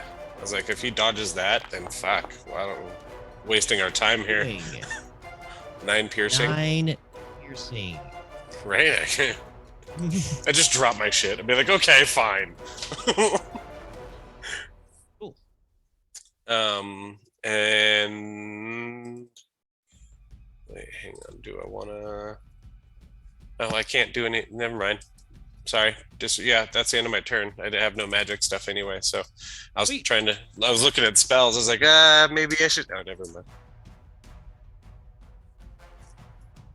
So you can try to use your tools to remove your shackles. Oh, can I do that as a bonus action? Because I do have I have thieves tools. Oh wait, would you? Oh, I didn't hear you used your action. Sorry. I used my action. I didn't use any bonus actions. I actually use those as bonus actions. Oh, okay. Then yeah, I'll use skills can be bonus actions. I want to use my thieves tools then to try and pick the locks. And obviously, I don't have to do like sleight of hand, or do you want me to do that, or would? Well, yeah. So if you're gonna try to pick this lock, you're gonna have to. Yeah, you're gonna have to reach down. So your bonus action is actually gonna be you pulling out your thieves tools and reaching out and grabbing your shit. That is a bonus action. Oh, so I'm not gonna roll and grab it. Yeah, you'll have to grab it out first, and then next turn, yeah, absolutely. You can go ahead and try to snap those off. Well, then I won't do that. That'll be the end of my turn. I won't grab for anything. I'll just I'll take my swings at this guy and be done. Perfect. The archer standing on top of this 2-story wagon of death, the battle wagon. She reaches in and she looks over in this bucket and pulls out an arrow and looks over at you, Chronic, notches that up, and takes a shot at you. I'm expecting a 20 from this guy. Oh, no, a 15. Does not hit. All right. She knocks another one up, laughing, not really paying attention, doesn't really care. 18. Hits. Okay. And that does, 10 damage. As that arrow just pierces through your armor, catching you in the shoulder, right in the clavicle. Damn, that's fast. That's cool. The bandit standing up in the front looks over and he's like, "Oh, you got him. That was the one I wanted." He jumps off this 2-story wagon. I will be saying that a lot, I'm assuming.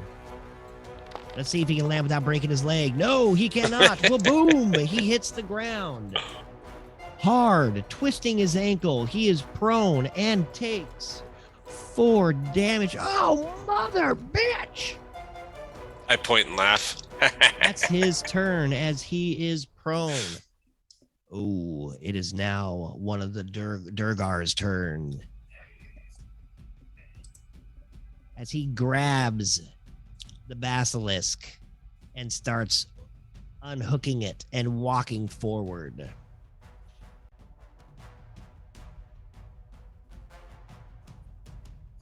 Now, if I remember correctly,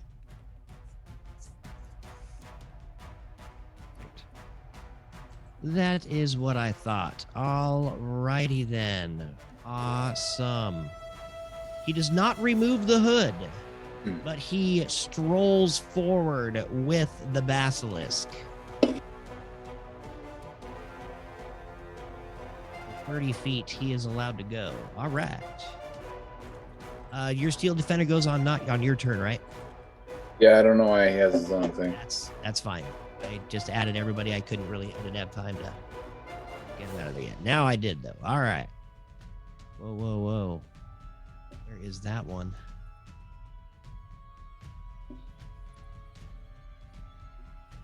Oh. There we go. This archer.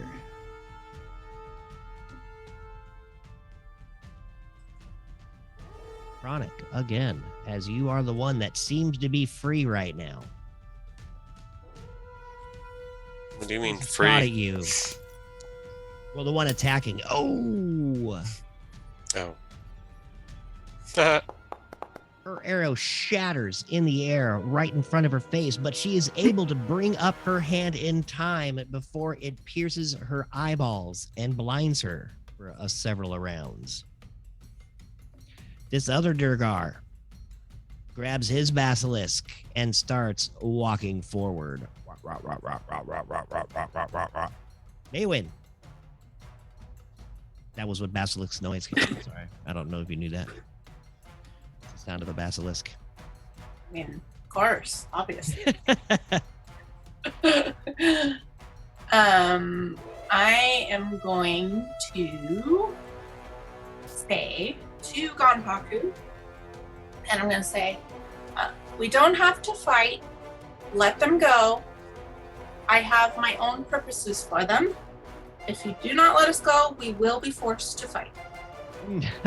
You are already fighting, and we have purpose for them too, at least for a week. All right. I am going to attack Paladin dude with the big sword. Okay. You are not shackled. Sweet. I can use whatever I want. I'm going to use... I ask for caution, noble elf. Here in your head from the priestess of Lolth. Maybe I'll need those. Let's try this out. It's telling me I don't have slots right now. Alright, we'll just do chill touch then.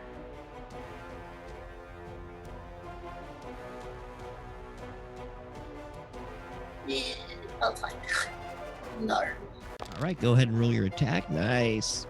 Ooh, and does not hit. His ghostly skeletal hand reaches out farther than your own hand and grabs the ankle of the paladin. He seems to just shake it off. And I'm going to move to the side a little bit. And that's going to be it for me for now. Right. You scooch over towards some rocks, trying to get a little cover. Blastius, as you stand there completely helpless, you see Barris right next to you, grappled by this huge minotaur. He's sitting there and just holding Barris, picking him off the ground.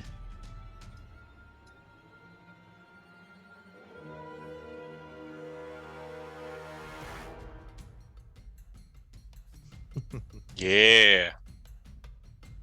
She doesn't even seem like she pays attention to you, you stupid male.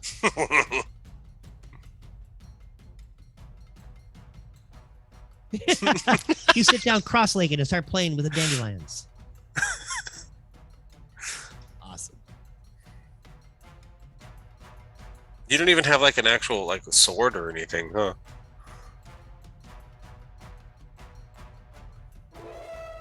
Well, dexterity gives you damage. You look up, you see one of the bandit captains looking over, and this guy sitting at another table, and he's all, "Hey, I got a couple silver on the champion over there," and they start throwing bets out.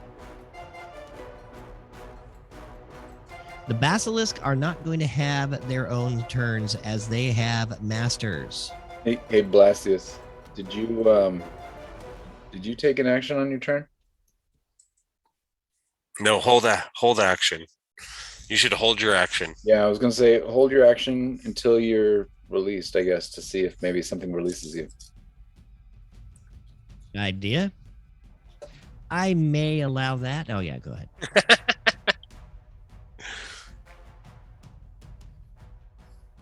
Perfect.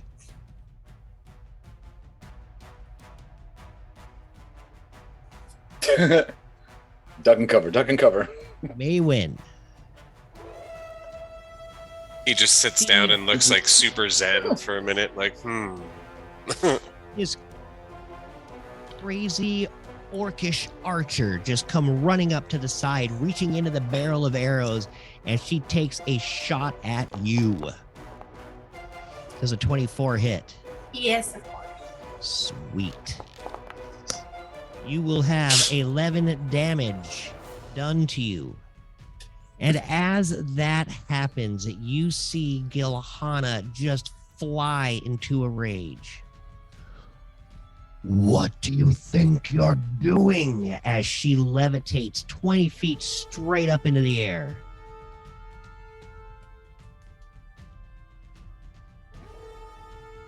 She casts. Wait, who's she mad at? The archer.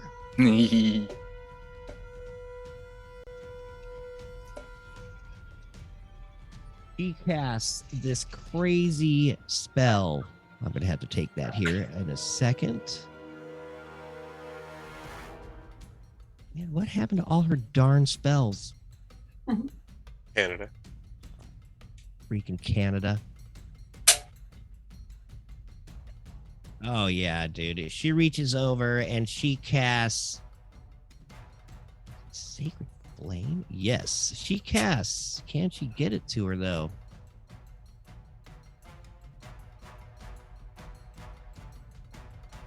The music seems to indicate yes, it'll happen.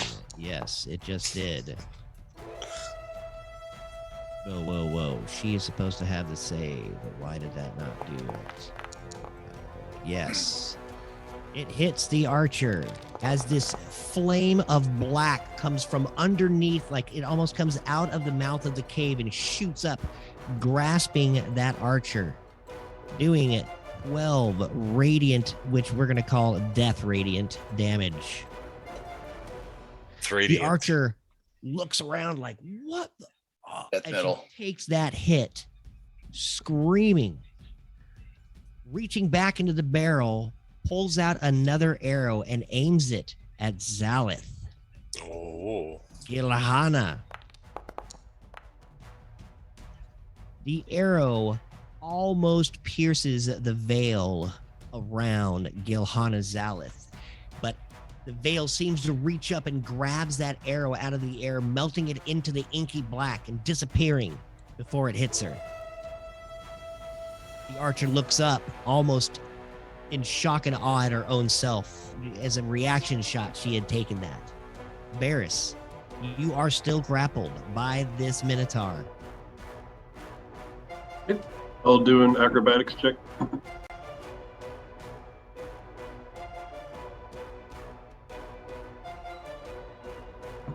Say that again. I said I rolled a dirty 20 acrobatics. He needs to do an athletics check. Thank you. Test it. 16. You're out. Yep. My action. Yes. And as a Minotaur seems to drop this squirming 7'2" furbolg in front of him. For my bonus action, I will cast Giant's Might and get big. Word.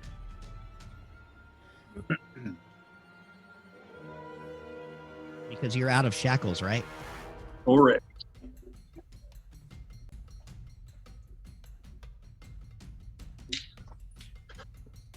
I'm going to put you over here just a little bit so you're out of everybody's way. But you are still standing right in front of that Minotaur. Sorry. That's my turn. Okay. So you are big. You are standing in front of the Minotaur. It is now the Minotaur's turn. Oh, this is gonna be fun. As he pulls this gigantic axe from his back and swings it at you, Barris. Does a 16 hit? No. This huge axe swings and hits the ground right in front of your foot as you jump back, just digging it at least a foot into the ground. And he just smiles at you with this huge, toothsome grin, his flat teeth looking over at you, slavering hay. All right. The Basilisk doesn't get a turn, but Gilhana does. Gilhana floating there, looking all around at you. Oh, this would have been so much easier if you had just done what you were told. I was trying. He points over at you, Varys. Toll of the Dead. I need you to make a DC Wisdom save of 17, please. I rolled a 6. A 6. And you will take 14 damage Okay. of the necrotic version. She smiles at you. That is only the beginning. And then she casts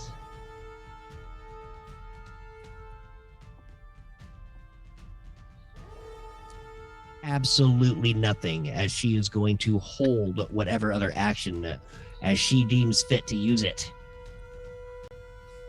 Is that a spell? Can you put that up? I want to see that. Absolutely Great nothing. Spell. Yes. She gets 2 Best actions. spell in the game. So, She is one of the BBEGs, my friend. Sorry, didn't mean to have that on. She is one of our BBEGs, my friend. You see this crazy little stealthy dude come sneaking up behind Ganpaku and just kind of laughs as he shoots a light crossbow at Chronic. Does a 9 hit? Absolutely not. No. Perfect. Smiles again. Damn it. It's going to hit you, Blastius, one of these days. I promise you that. The bandit captain runs a little bit too close to Gilhana. Gilhana turns around and slaps him back a whole 10 feet. Stay back, knave. Yeah, knave. Oh, shit. Sorry about that. The champion's turn. Standing in front of you, Chronic pulls out the gigantic great sword. Wow. Takes a swing at you. Does a 22 hit. Doing. Oh. Oh, wow. That is a 24 damage. Ooh, buddy. Pulls That's that rough. sword out of your one clavicle hole and swings at you again. That hits. Doing 19 more damage. Pulling that sword out of you again and tries to bring it down on your face. For the champions! Shit. A 19. Yeah, That that hits. hits too. Sweet. That might be the enemy, guys. Oh, wow. That is only 17 damage, as it doesn't seem to pierce your face that bad. Yeah, I'm in dire need of some health, guys. I'm at 12 HP. Good thing you got all those big badass health potions. Oh, yeah, there we go. Well, yeah, I was about to say, is that technically magic? Is magic. They do not work. All right. You don't know that. Your character doesn't know that. No. Yeah. So if like Maywin, has magic, she can't even heal me. You don't know. You guys as characters don't know that, Oh, okay. as you are shackled. Well, ladies and gentlemen, it was a pleasure doing business with you. This guy's might swinging be- his Good night. this guy's swinging his greatsword at him 3 times, right? And all Yes. 3 of those sword swings hit him. Mhm. What's the chance that one of those sword swings came into contact with his shackles? None, as he is a champion.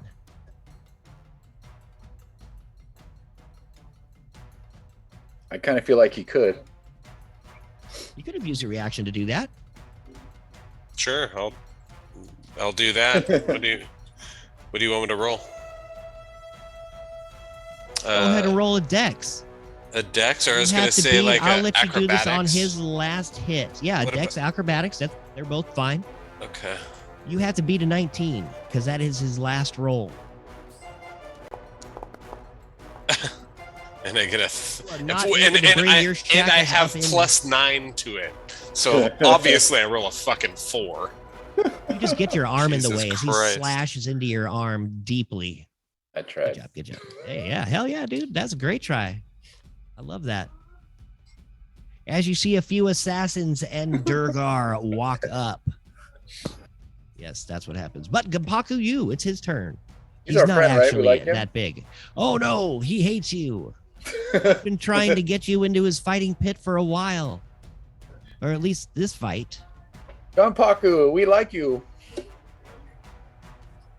He decides to pull out this weird looking sling that he has. It has like a couple bird faces carved out on top, holding the string back.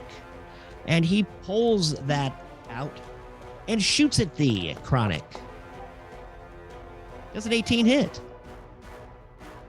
Of course it hits. Woo! Yeah. That's so awesome. It does. 7 damage to you. But it ricochets off of you, the ammo, and hits. This may not be good. It hits you, Maywin. As the rock ricochets off of you, hitting Maywin, doing... How much damage does it do? Sorry about this, guys.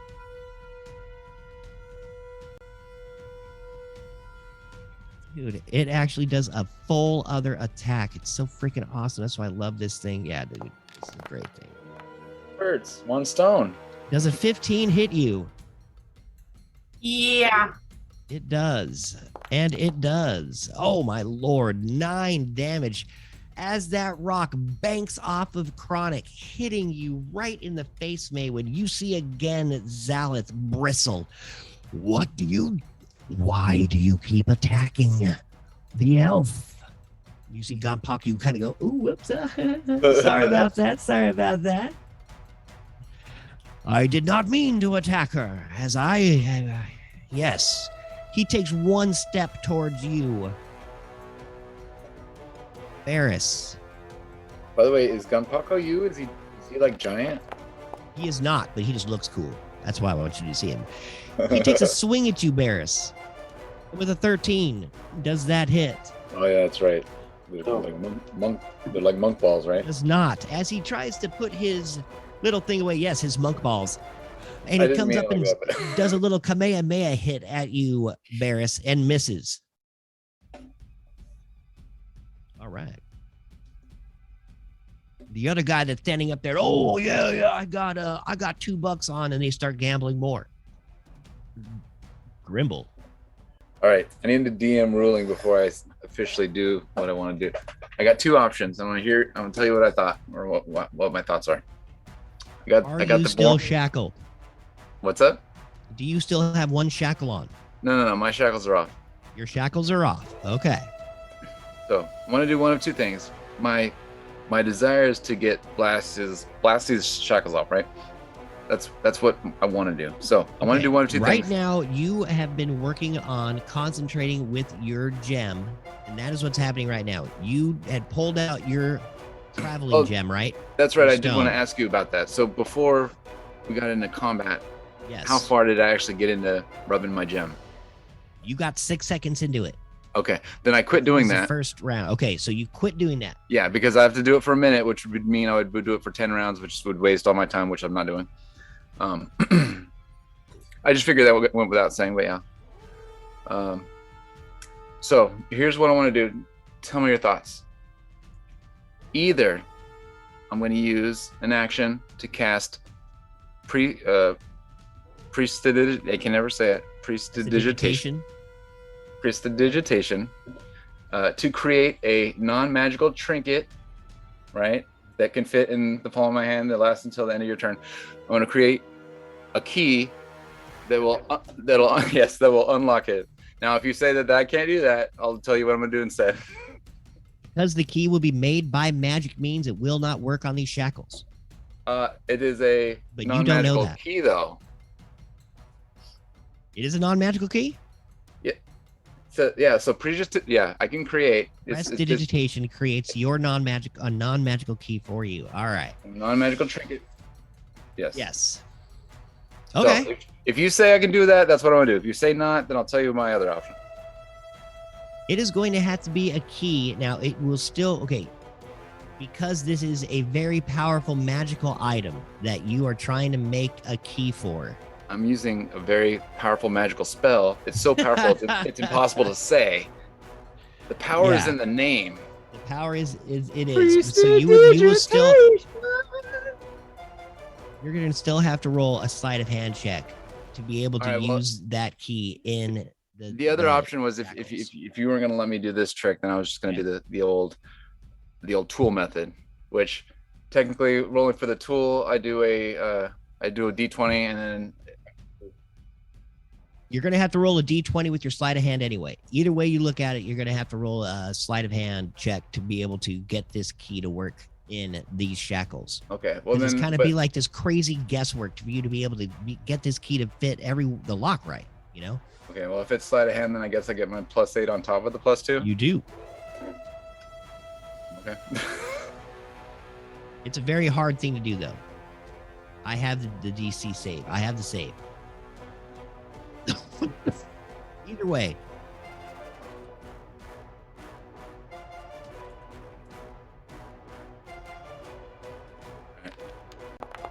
Does a 27 get him out? Oh, dude, you get one shackle off for sure. So how do you want to RP that? All right, so I use my bonus action to get one shackle off, and then I use my action to get the other bonus off, the other shackle off. Okay, you're gonna have to roll again. All right. 25. Oh, damn. Yeah, dude. So you are able to get both off. RP that. All right, so I pull out my tools, and I'm like, all right, let's get the fuck out of here, man. And I just kind of like, as fast as I can, unlock them with the little key that I made from magic.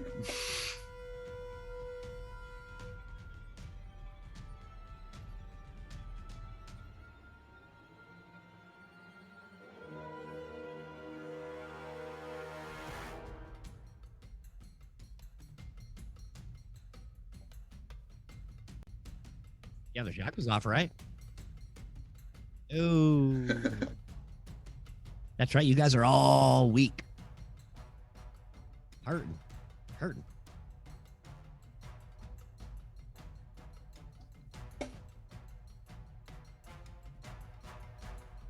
Okay. They're stupid. That's smart. Oh, he does not save. Rolled an 18 a lot of too. damage. Nice. 19 psychic damage. Sweet. Yeah. RP that. Connected how?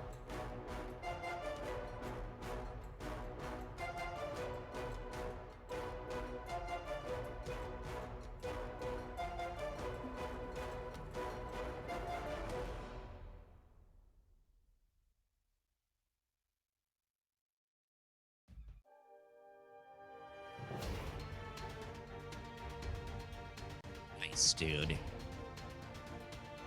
Oh, you see the Minotaur kind of stumble a little bit as that just brains it.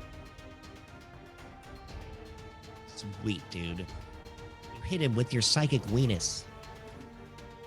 Do we have a way? Do we have a way to retreat? Like a spell, or some sort of portal? That is what you say during your bonus or just your action. You say I'm that just saying it, yeah. as all this is happening around you, as that held action happened. Anything else for your turn there, Gribble? Oh no, that was it. Okay, perfect, man. Awesome action, guys. Good job. You guys are looking pretty good against this huge foe-ish enemy. We're trying to run away. You guys are doing some crazy shit here. This is awesome. This guy, again, doesn't seem to be too concerned as he kind of turns his back to all of you, looking at the betting action going on with his other bandit captains. And that will end that round of combat. But before Chronic gets to go in all of his bloody glory, as he is almost cut in half,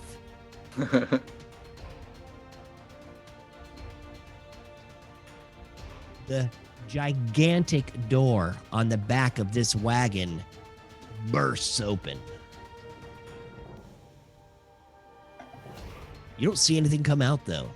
You just see it open. Wow. Chronic, your turn. Actually, I had to unfortunately take a few-minute break right now because I do need to make that call. I have work tomorrow, and I need to figure out what's going on with my my boss. So I will take 5 minutes to take that call. Everybody talk amongst yourselves. I hope you are all enjoying what's going on right now. Whew. Sorry about all the breaks, but 5 minutes. Be right back. Well, I'm gonna die because even if I try and run away, this guy's gonna hit me. Like he's gonna spit in my general direction, and I can't use any of my I can't use a greater health potion. apply a band-aid. Disengage. Yep. Okay. Disengage. I'm gonna disengage and run and jump in the bushes. Or behind just, this giant rock. No, just die, and then we'll bring it back to life. Don't be, nobody stays dead in D&D.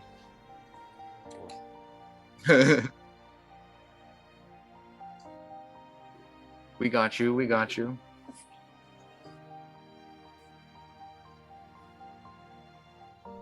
It has to be double your. I have double your 5. full health. 5. I have 5 total. Oh, 108.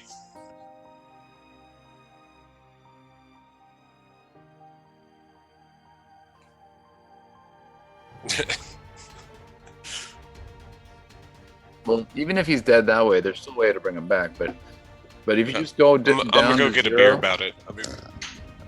Yeah. Well, if we go to there's a resurrection spell that'll bring him back. No, but we could maybe go go find like a high level NPC. I know, right? He went off and he's level 20 right now, but he's probably gonna be some sort of crazy like. Yeah, he's gonna, right. He didn't get to like travel forward in time, so he experienced it naturally. So he's like 100 or 1,000 years older, or however. How far did? How much? How did we go? Was it 100 years later or 1,000? I forget. Or like 400? No, I mean like when because remember we jumped forward in time. I forgot how much it was.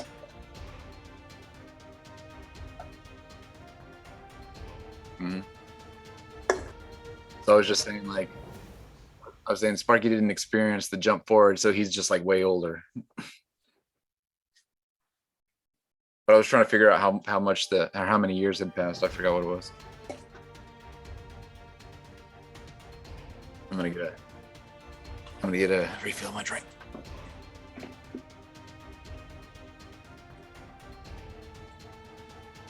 Yeah.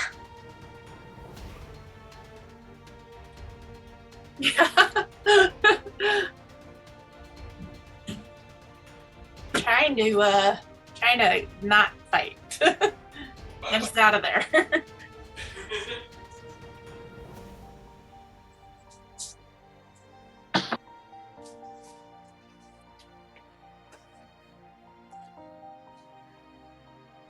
Dre brought up a great point. If I die, can I be reanimated as a pickle? Oh, okay.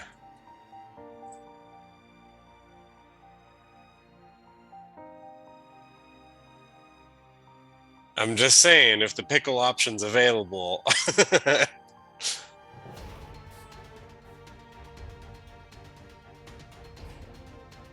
Yeah.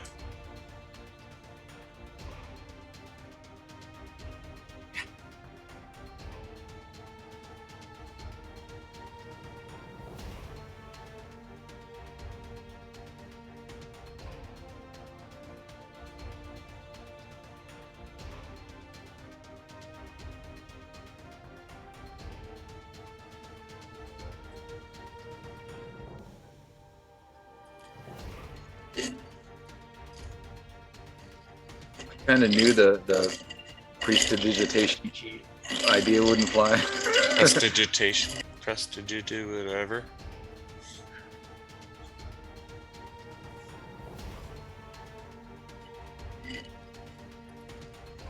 I knew I could do that with rolls. I just wanted to do something with some weird RP, you know.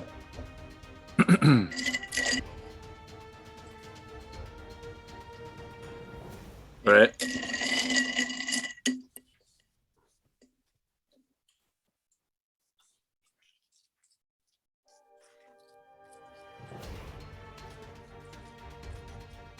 Yeah. Pocket sand. But maybe we undo his shackles at the same time as we're bringing him back to life.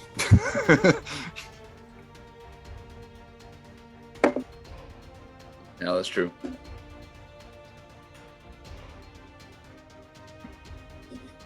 And technically, Bear's got out of his own shackles, so. Yeah. Ron should be able to.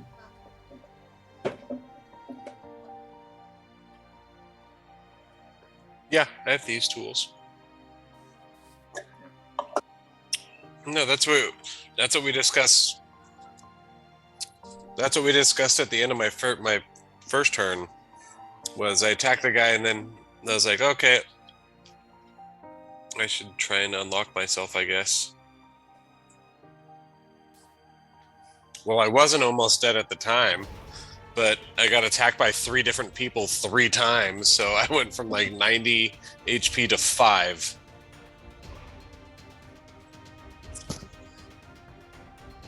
I walked 10 feet and attacked the closest guy to me. Since I guess we were fighting. I didn't even know we were fighting until all of a sudden it was like, hey, roll for initiation. All right. I was just sitting here in shackles thinking I was going to go fight in a ring. I was just trying to get us home. Trying to keep us from being the, prisoners with jobs.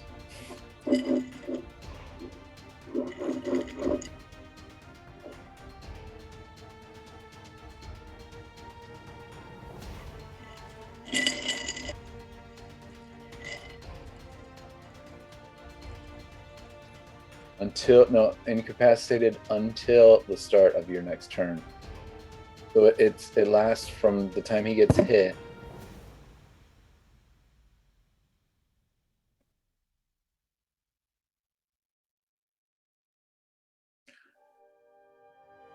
Well, it's about timing though, and since it happened at the time of my turn, I think we could say that it kind of should flow through that time period, maybe. I'm ruling for sure.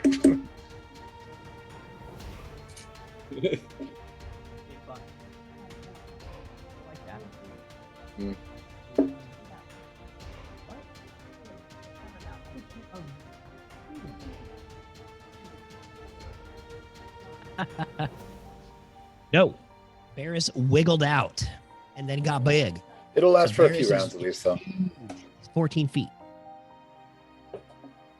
While you were gone, we were just wondering, since he had used that ability as a reaction at the very end of the round. Yeah, because it was a held action, right? He used his action basically doing that. So he can use basically his turn. Yeah, exactly. But I was thinking about like the timing, right? Since he used it kind of like at the very end of the turn. But his spot in the round, he's slightly higher, right? It says how it goes until the start of your next turn. And we were just saying how it's unfortunate that it doesn't last longer because his actual turn is much higher on the list than when he used it. So, well, let's see here. Basically, the way I'm going to RP that, I'll have it last for as long till your turn, Grimble, because that's when he casted it. Right, because that's like a timing thing. Yeah, I think that's fair. I think that's how it would work. Well, yeah, but that's stupid because you cast it on his turn. Right. On Grimble's turn.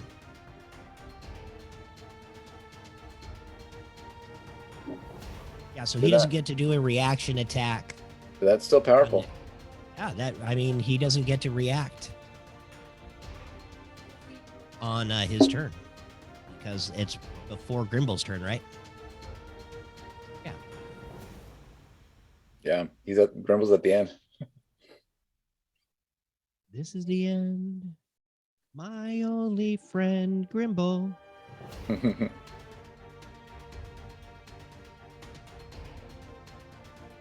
We are waiting on Barris to get back, but Chronic, go ahead, man. He's got a little bit of I'm time. going to disengage and run right back to... Can you disengage as a free reaction? A disengage costs an action. Yeah, you can do it as an action, yeah. Yeah. So I disengage and I back the fuck up. Okay. And I'll, I guess... slap a bandage on me or something, because that's magical. That's better than nothing, right? Yes. Medicine roll. Huh? Oh yeah. Oh, I'm gonna do that as well with my thieves tools. And you said you want me to do sleight of hand for that? Well, John? Yep. Yes. Oh, Said sorry, yes. I didn't hear you. Sorry. Oh. Oh. Okay. Wait, hang on. I want to roll my 1d4 for my. Wait. At least for. Well, no. I'm saying for my health. That's so you totally get 3 different. health. Okay. Your sleight of hand. Yeah, so fuck you yeah, dude. I went from your 5 to tool- 8. So. Yeah, you had your thieves tools out. You pulled out your lockpick. Now I need you to roll a dex save to see if you don't snap that thieving tool inside of that shackle. Not a problem. It bounces and bounces and bounces Not around. really. An 18's nice. fine. 18. More than So sufficient. it does not snap. It does bend a little bit though, and to be able to bend it back into place will take you. It's like a tiny little piece of tin. It can't take that long. Well, yeah, but to bend it back into place will take you 2 turns to get it to the exact way it needs to be able to start working it again. Yes. Will you have to use bonus actions each turn or free actions? It would be so you'd be able to do it in 1 turn. So your full action next round would be fixing that tool.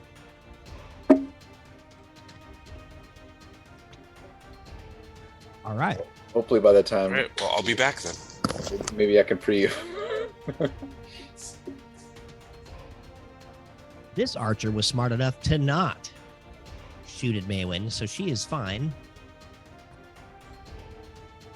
She is still going to just keep poking away at what's his name? Bandaged Chronic.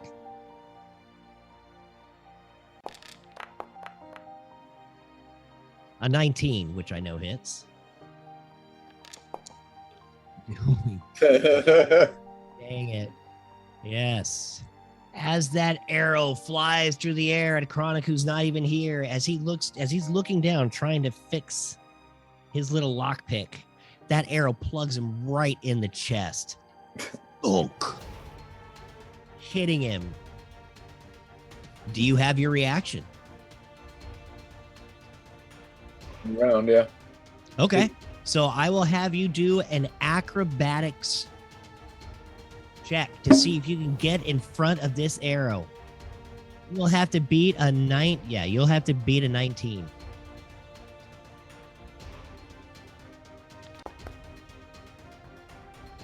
Ooh, that was so close. As you try to superhero save your friend, all slow-mo. You jump, and the arrow hits him as you land on the ground. But you hit him, pushing the arrow in deeper.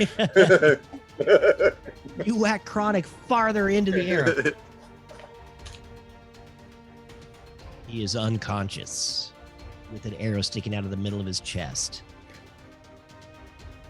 She smiles and looks around and sees a gigantic Barris standing there in the daylight. Hello. Whack! Yikes. The whack! Doing 11 damage. Thank you. Ouch. The bandit that had fallen off is going to stand up using half of his action to stand up because he was prone. And his ankle is buckling a little bit, so he's only going to get a couple of movements here. He thinks he's all cool, though. He pulls out his dagger and his sword and moves up 10. Chronic, unfortunately, you have been pierced with an arrow. You are unconscious.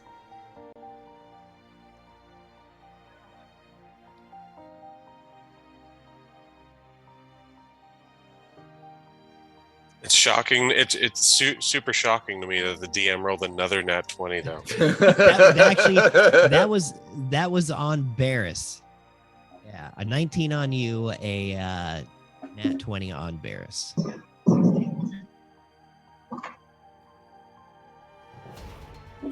Don't feet. worry. Okay. So, question: since I have the stash, when I died, do they lose the stash? Well, they can loot your body No, well, he's not dead. He's unconscious. off of your rotting corpse. You are unconscious with an arrow in your chest. Don't worry. I'll get you back up. I mean, back alive. All right, perfect. Up. Wait. Phrasing. So the Durgar dragging along the You will be up basilisk and erect. steps in Perfect. front of the champion. And he unmasks the basilisk. So basically, this is how it's going to work. Any creature that starts on their turn, so this is a regular basilisk.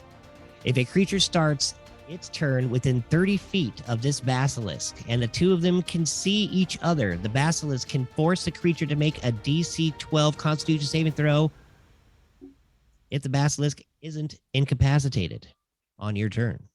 On a failed save until the creature magically starts turning to stone. But if it surprises us, if we're not surprised, we can choose to avert our eyes. Yes, you are not surprised. It was a reaction. What is it? A reaction for you to avert your Yeah, we can if it's a surprise we can't, but if we're not surprised. We already know what happens if you look at it, so if you look at it with a nat 1. Well, this is a different one. So this is a regular. This is a we don't look at that basilisk. thing. We know to avert our eyes, or at least I do. Just so you know, Grimble, this is not the same basilisk. This is a different one. Well, it's like a regular normal basilisk. Grimble's still frightened. He still looks away. Yes. So that is actually going to be the Durgar's turn because he is basically just wrestling around with this unfettered basilisk. Archer, back here, nowhere near the basilisk that is free. Sees that Chronic is down, will not take a shot at Maywin as she saw that. Okay, Blastia, seeing that you are now shackleless. Does a 17 hit? Boom, the shield comes up. Ooh, she looks over at you with a smile, takes another shot. Does an 18 hit? No, because you have shield. Perfect. Yes. This Durgar, with his basilisk. Avert your eyes. He does basically the same thing, except he's going to come up the other side. So I don't think he can walk that far. He's going to come up right about here, in front of the assassins. He's going to hold his action, though. He's going to put his hand on top of the veil, but not use it. Maywin. You're looking around. You're seeing Chronic pierced through the chest. Yeah. He has some nice bandages on, though. He is still shackled. I don't have anything to get his shackles out. So Yeah, you are not shackled. You are looking around frantically. Yeah. My noble elf. I don't know if you can implore chop you. off magic shackles, though. Command your slaves. Command your slaves to stop fighting. This will end badly for all of you. Yeah, stop fighting. I agree. Please stop fighting. My friend Chronic, he's hurt. I need to help him. Not like this, slave. Your mom's a slave. All right, you are saying all this. I do not want to fight, so I'm going to hold my action until somebody tries to attack me. Okay. They will not attack you. So you're just going to stand there. For now. All right. Blastius. You know, you cast spells that aren't attacks, too.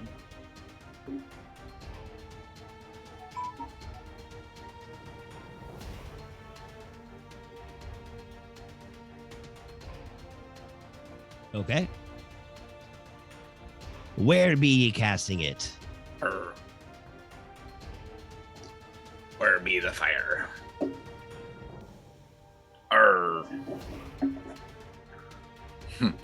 The wall of fire creates light that we forgot about last time. Wait for a sec. Just a sec here. We don't need Ganpaku this big anymore. Now he's starting to be a nuisance.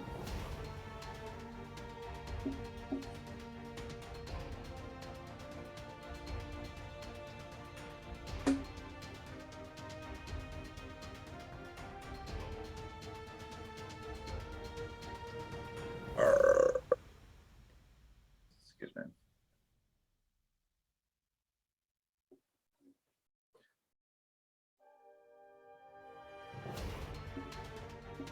And as you begin to cast this, you need to make the basilisk save.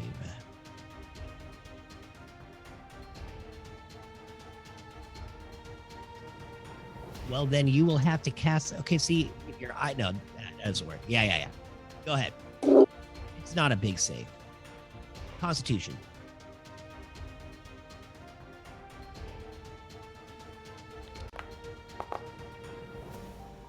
You save. Okay, so you cast this that away. So you will be hitting the basilisk, the 2 Durgar right there, and the champion, and 10 feet. Okay. Mm-hmm. Okay, 1, 2, 3, 4, 5, 6. Which side is the dead side and which side is the safe side? Yeah.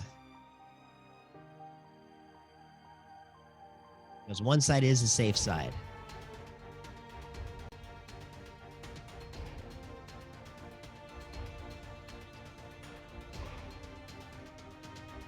So the north side or the south side? Okay, south side is the safe side. That is Harris and everybody them. Okay, perfect. Got it. Thank you. So these, okay, perfect. The basilisk tries to jump out of the way. Oh, and just does. Wow. Was it 15? Oh, I thought it was 12. Well, poop. The Durgar does. Well, poop. The champion does not.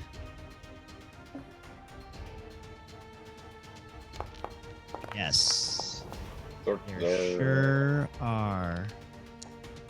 Doesn't save. Doesn't save. So only one saves, and it's this dude right here. Nice. Dude, 29 total damage to everybody but that one, and he does half. Half of 29 is this. All right. It's close enough.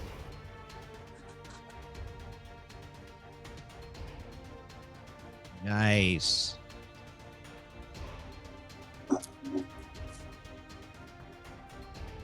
I got him.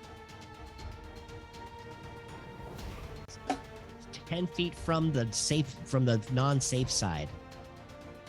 These are all on the safe side. So these guys down here, DTD, the 2 bottom Durgar.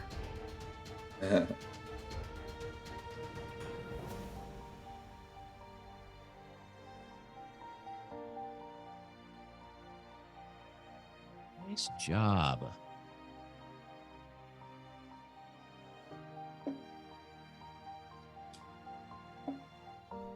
All right.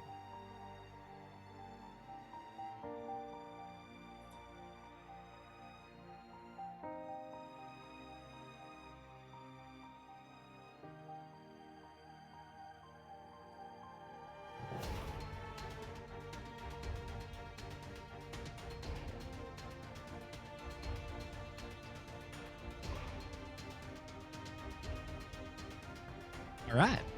Perfect. As this huge wall of fire bursts to life right outside the cave entrance, the 2 gambling bandits look up fearfully, start reaching around for something to throw, and find nothing but booze.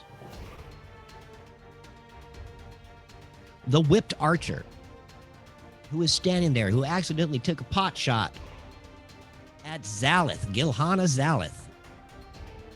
She comes to her senses and realizes her mistake. Reaching in and grabbing another arrow, she is going to, oh man, she is going to try to hit you, Blastius. That is always going to be an issue now, isn't it? We shall see. Does a 23 hit? She is taking this risk, shooting another arrow at you. And 8, 17 total. Varys. So I am going to not look at the fast You list. avert your eyes. So this is what's going to happen. If you decide to attack anybody, it will be at disadvantage. Yep, and that's what I'm going to do. I'm going to attack the Minotaur at disadvantage. Cool. With my scimitar. He moves at you menacingly. Moo.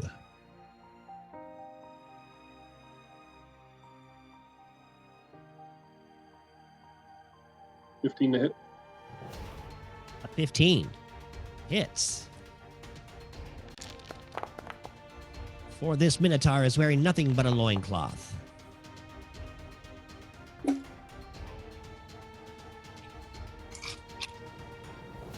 So on that one, he's going to take.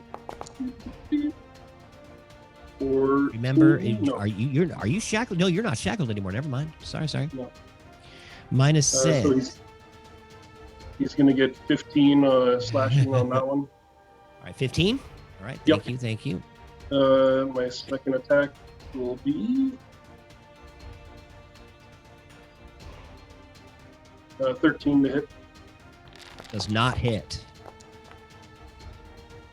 With my bonus action, I'll take a greater healing pot.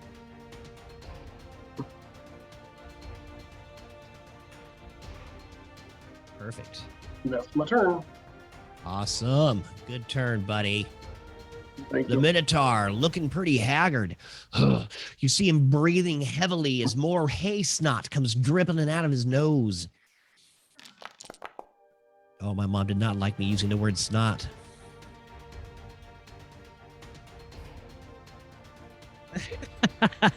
Right? He doesn't really know what to do, seeing all of his enemies pretty much all around him. So he's just going to start sweeping around recklessly. So he takes a shot at you, Barris, with his great axe. I put reckless in the chat if you'd like to take a look at it. Is he going to be attacking at disadvantage, or is he making a Constitution saving throw then? It is up to the basilisk to look at you or not. It actually says that in the petrifying gaze. All right. The basilisk can force the creature to make a save or not. It is up to the basilisk. Well, 13 doesn't hit, so rock and roll. Perfect. Well, I think just one second. Let me read this right. At the start of each turn, the Minotaur can gain advantage on all melee weapon attack rolls, so he has advantage. He's going to get one more attack. What hit? Let's see here. Oh, he still doesn't hit, as his reckless abandon doesn't mean a damn thing. As he starts swinging his axe around, it looks more like he's dancing with it. Gilhana Zalith. I beg of you, slave, don't kill that cow. I have lots of money riding on him in the pit. As she strides forward. Hand in the air, her whip goes from her hip to her hand. The two cobras menacingly slashing out, hissing, dripping fire.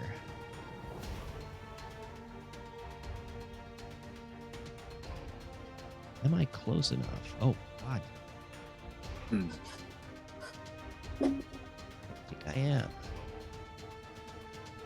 The question is, do I want to get close enough? Oh, I am. Woo! She slaps out at you, Barris. Does a 23 hit? Yep. She does. A 7 damage, 4 slashing, a 3 poison. Yep.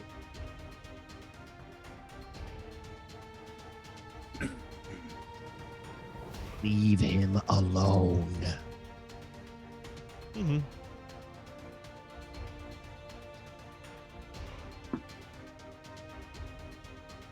This assassin. Ass. Comes rolling up on Tall Barris.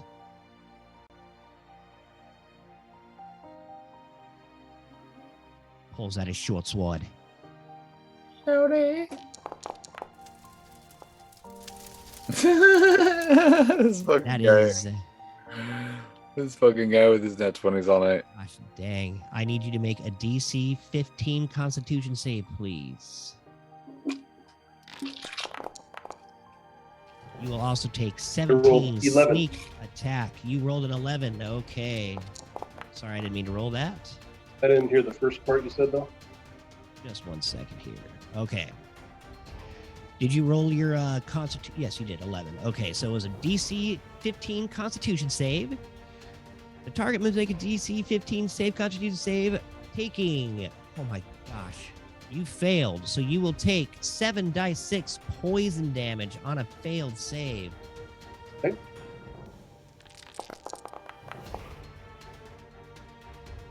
So you will take. Where did that roll go? I didn't see it. Okay, 19 more. Wait, yes, 19 more damage.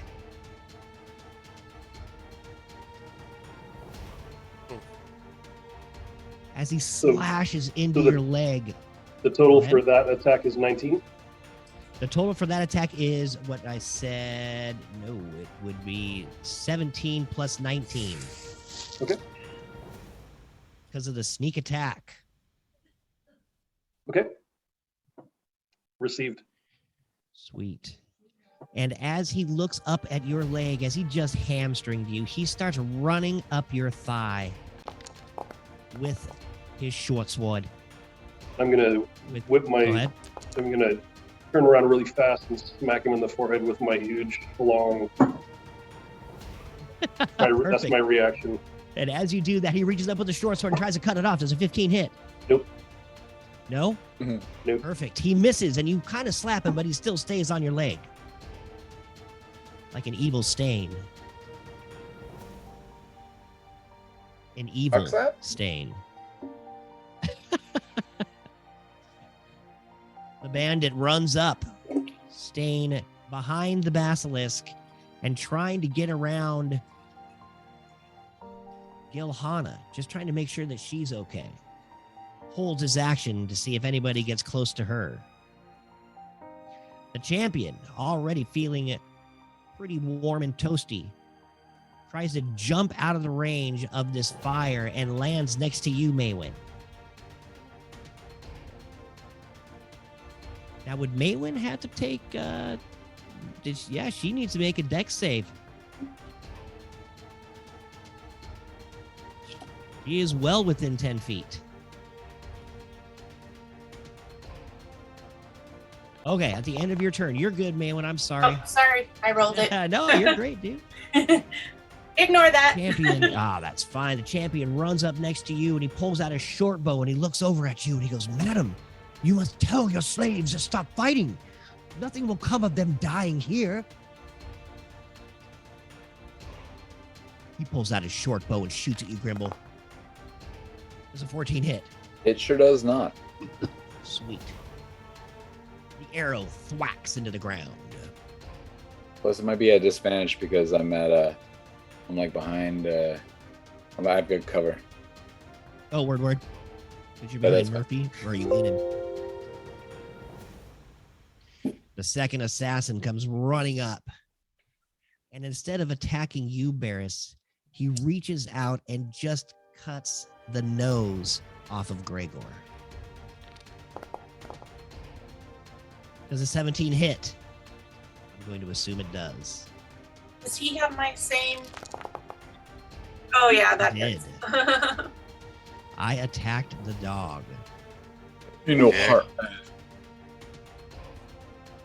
Doing 25 damage, 8 piercing, 17 poison to poor Gregor. Wait a minute. Who rolled a nat 1? Who rolled an? Oh yeah.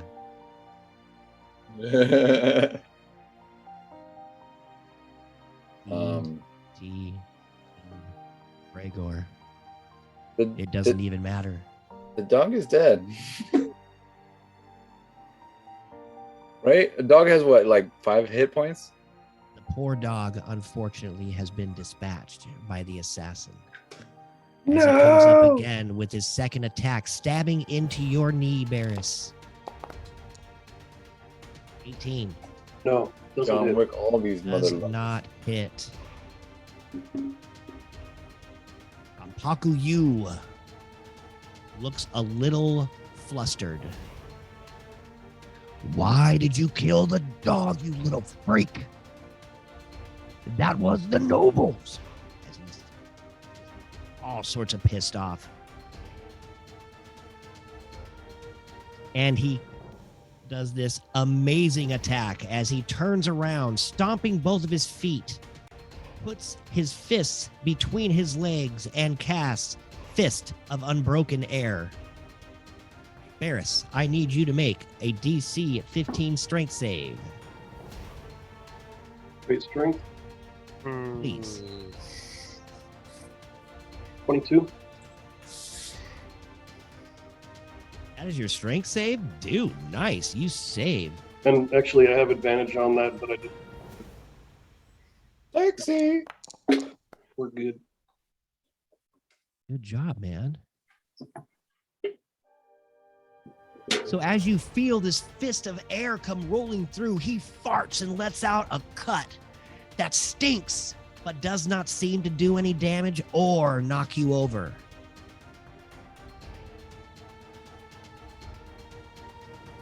It is not, and he is on the safe side.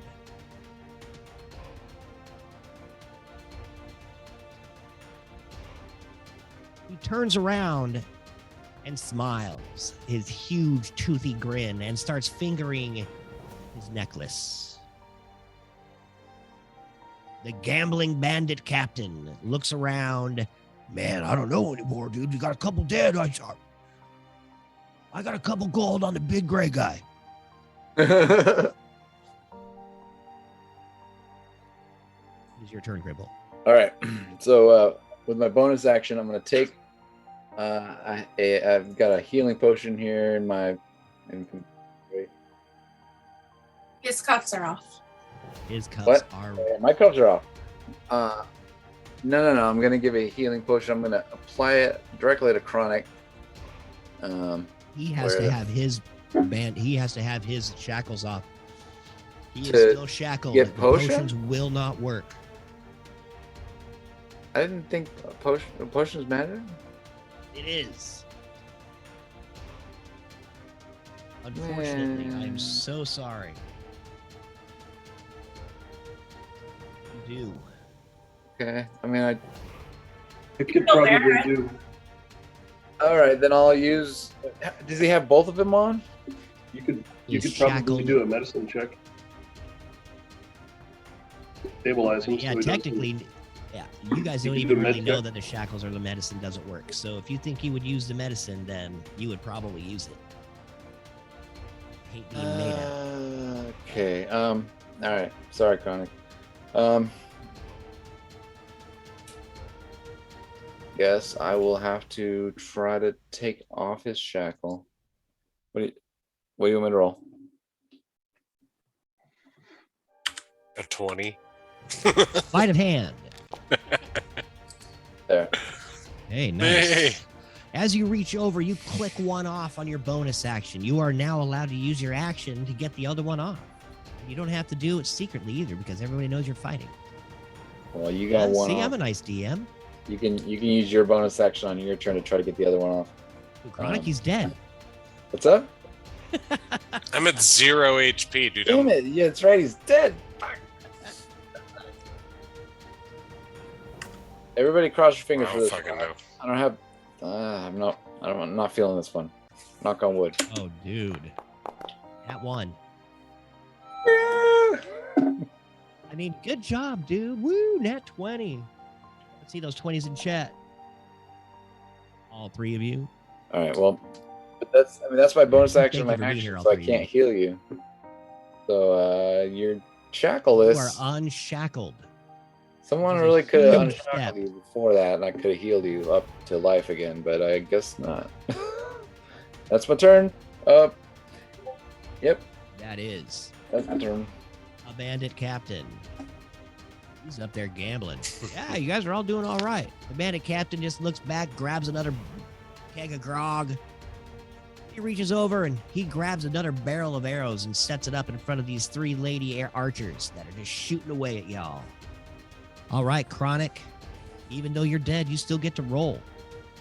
I need a death saving throw from you, my friend. I'm just gonna roll. Can I roll just a D? I'm rolling a D20 like in real life. Uh-oh. What? I grabbed a D12 next to a D20, but I rolled a 12 on it. Does that make a difference? You rolled a 12 on a 12? Yeah. I rolled like a a 20. 14. 14. I think that's all right. Let's see here. I haven't had to do a death saving throw in quite some time. And this, no, we had to do it for, maybe not. Conscious. I don't know. Okay, if you roll a 10 or higher, you succeed. So you have to do that 3 times and you come back to life. I have to roll 2 more? Yes, sir. Oh, okay. 2 more turns to do this. So you actually are saving. I on rolled your another first one. 14. That's funny. Yeah, but if you get healed, you're automatically alive. Yes. Got to get those shackles off. All right, Chronic, you start to almost come to a little bit as that bandage really did work. As you set yourself up great, man. Way to go, bandage. Hell yeah. And seeing all this, as Archer takes 2 arrows and throws them right in your face. No, I'm just joking. Right? And then 2 axes hit you right in the forehead at the same time. Archer again steps up, puts her legs on the barrel, pulls up, takes a shot at you, Barris, as you're standing there all big and tall. Gosh, begosh style. Does a 9 hit? No. A second arrow flies through. Does a 15 hit? Nope. No. Both arrows slam into the trees and rocks behind you. This guy got his movement back. He comes running towards the blaze and falls to the ground a little bit. Standing up, he keeps running a little farther. And that's all he can do. The Durgar moves with the basilisk, but I do need to roll again, don't I? Because it is the end of his turn. Okay, never mind. So they are going to move it out of the way of that, and he is definitely keeping that little veil off. So everybody on this side of the fire will be exposed to the basilisk stare. Archer. Only if you look. If you try not to look and you don't attack or anything, everything would be at disadvantage. That archer is going to plug you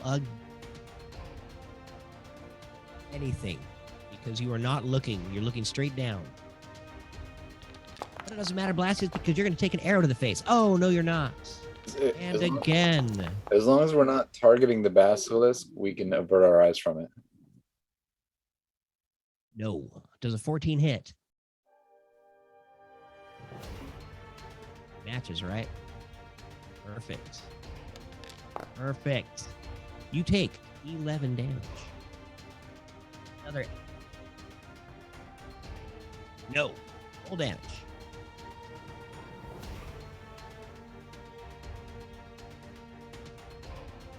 The Basilisk Durgar combo on the safe side stands directly in front of Zalith.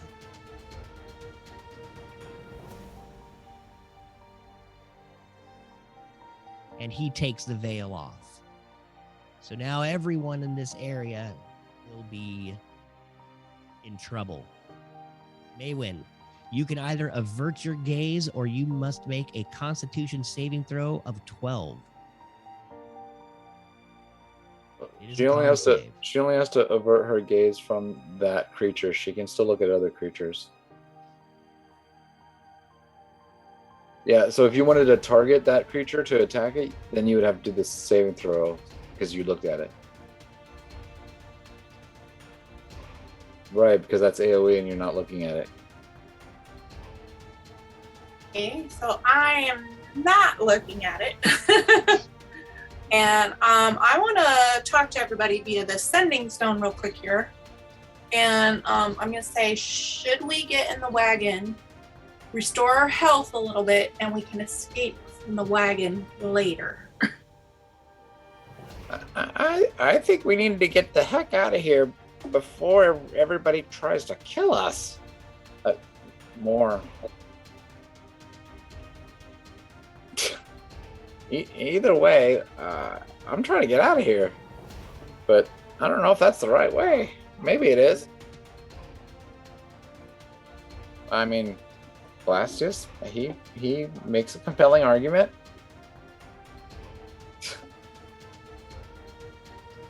True, but we're down a man, and if we can always use our gear to escape once we're in the wagon. We do not have to get all the way to the Can you heal him, the man that's down? If I could get close enough. I can't do with our franchise jet. Yeah, but if we're not in combat, we can do it in the caravan. Yeah, but then they're gonna make us put those damn shackles on again.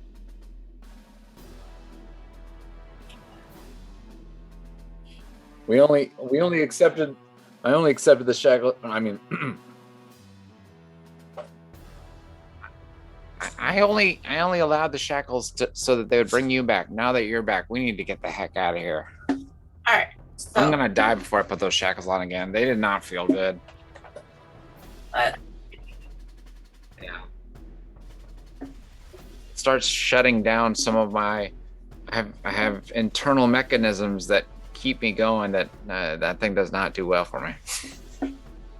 So in that case, I am gonna cast a spell on the basilisk that is not near me, the one that is furthest away on the Bibarus.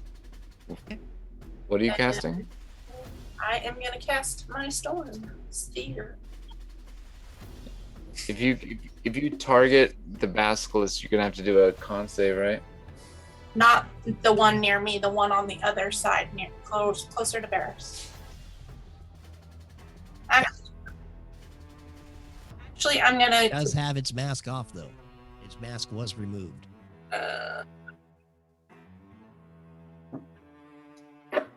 Well, so you're shooting through the fire.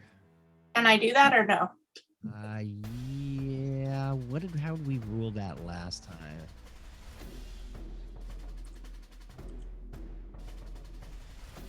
All right. Yeah, because you really can't see through the flames, and you don't know what is on the other side. You can, though, cast something that's over there. So what I was always saying was that it was at disadvantage, which is what I was going to say. But throwing a 30-foot sphere at disadvantage, how does that?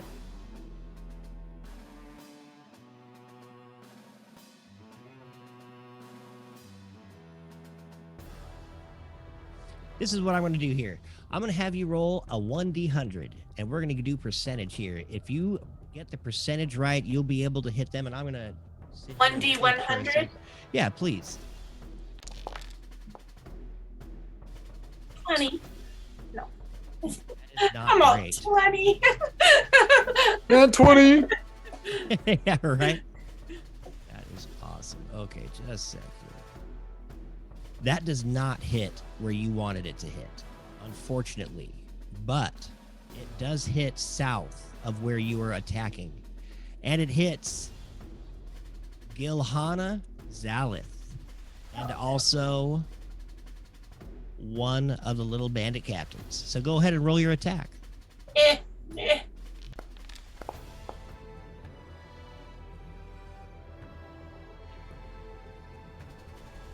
I feel that's pretty fair, I guess. Okay, so 21. Nice. That hits both. Go ahead and roll your damage. How much? 15. 15 damage.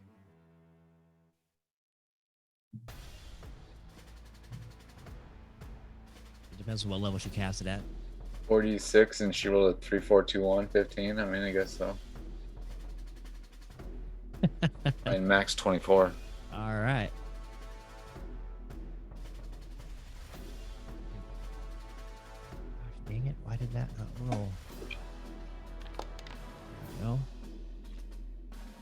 Oh, wait. She did do the save. Okay, never mind. It's his roll didn't work. God damn it. Sorry about this. Okay, so they both do the strength save. 19. No, they take the damage, but whatever the extra spell or the extra thing,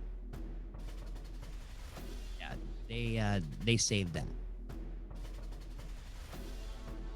Anything else for your turn, Maywin? Good job. Well, let's see. It says I can use a bonus action from the center of the sphere toward one creature you choose within 60 feet of the center.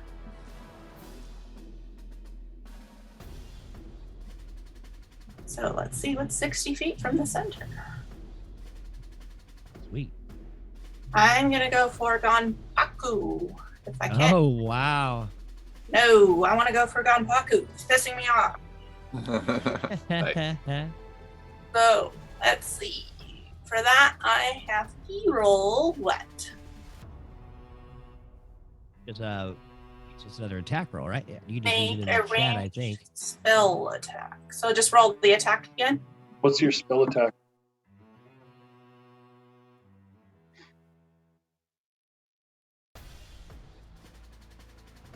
Your spell attack is +7. So go ahead and roll a d20 +7.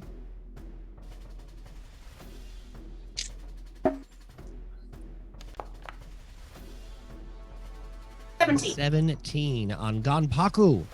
That hits. Hey, damage. Oh, did I roll too much? I hit the same damage. You gone, Paku.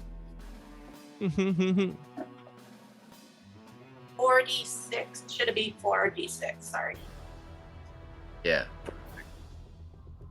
Did I do it right? Did what?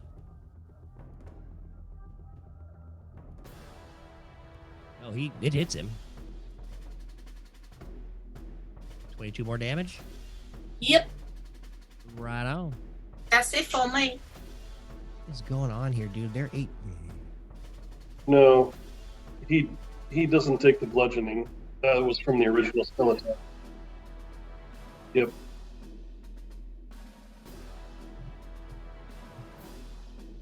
He wasn't part of.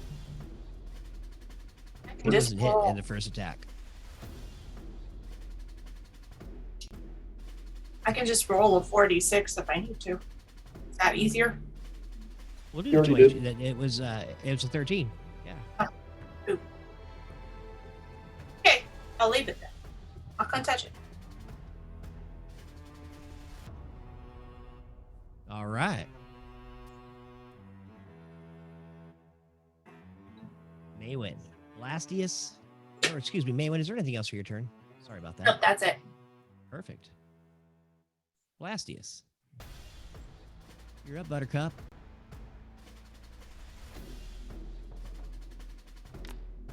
He is still having one shackle on him still, if I remember correctly. Wait, you're to whom? Yeah, no, you said they were both off. Are they both off? I used my bonus action and my action yeah, to you did. remove All both. right. So you I cram a potion sacrificed. down his throat. You give him a butt chug.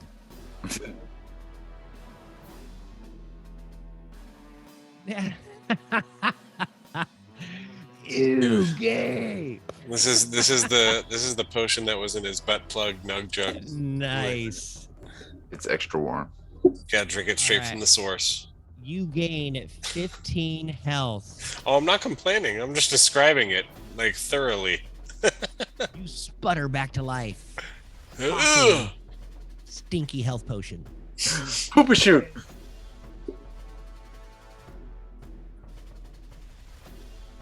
Yeah. Yeah, don't be shitting my boy. Wait, now question. How much health do I give myself, or do I have any? Okay, yeah, 15 total. 15 health. Okay. So, what is it? Do I have to just give myself the saves?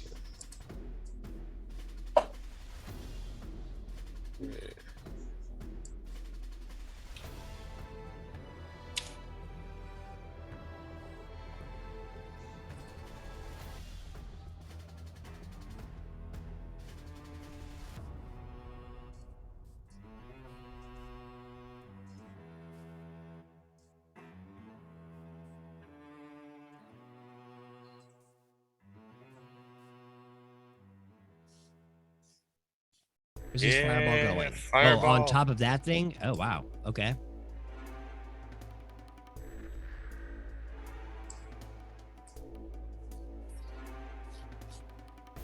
Sweet.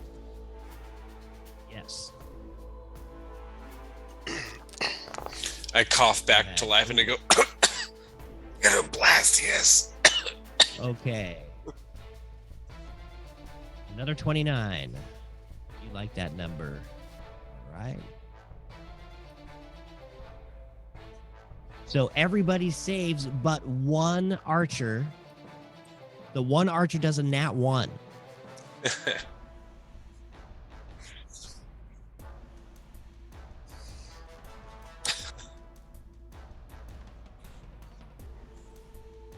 Her.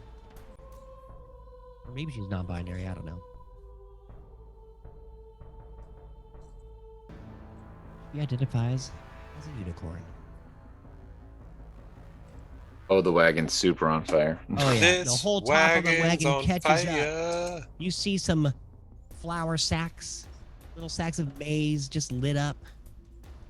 They love corn.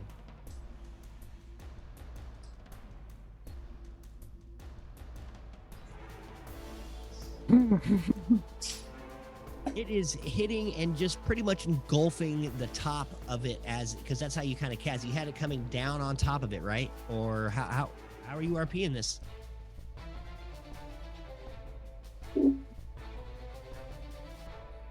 Pointing from your finger, so it comes from your finger and No, like he picks a spot line. in existence, and it like makes a ball from it, basically.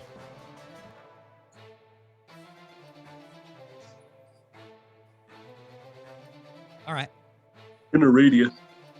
Yeah, it's in the radius right here. So the whole thing catches on fire. It is 2 stories, 20 foot. Yeah, 20 feet is about 2 stories. So yeah, that whole thing is on fire.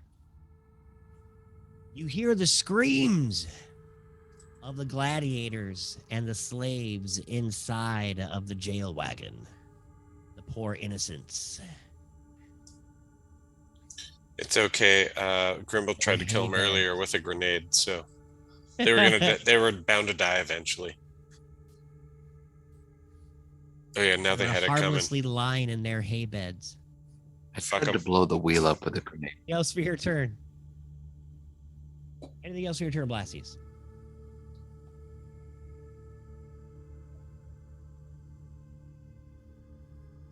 Oh yeah.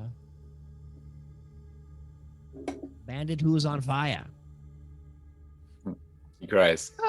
I'm on fire. He is going to jump off of this 2-story wagon. The flaming death wagon that's 2 stories high. Oh, he lands hero style. Pulls out his knife. You can keep it up there. I don't care. I know what's going on.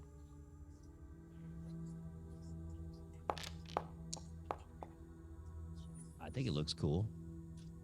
Well, bam. Yeah. This other archer jumps to the ground, pulls out an arrow, and slaps it at you. Let's see, which is you? Grimble. Who you be? Does a 24 hit, Grimble? Who dat? Who dare? 24 does hit. Sweet. Doing 11 damage. Oh. And another. Does an 18 hit? 18 does not hit. Perfect.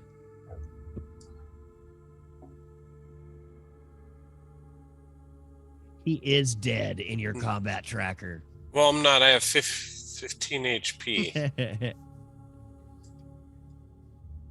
And it is now your turn, right? No. Only slightly dead.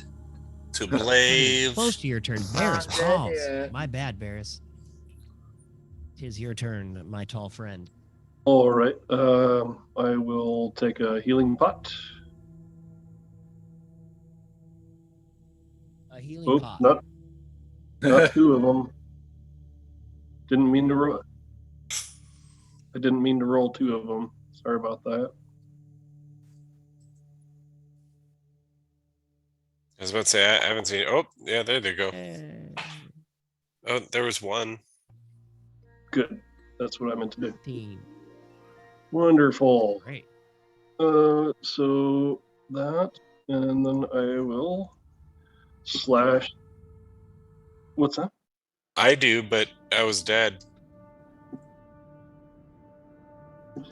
And so I will slash at the Minotaur again, because fuck you, lady. I second that notion. Since when can they not be? It's like, why do they all have to be? Well, I guess the horns are kind of. I was talking about Gilhana. No.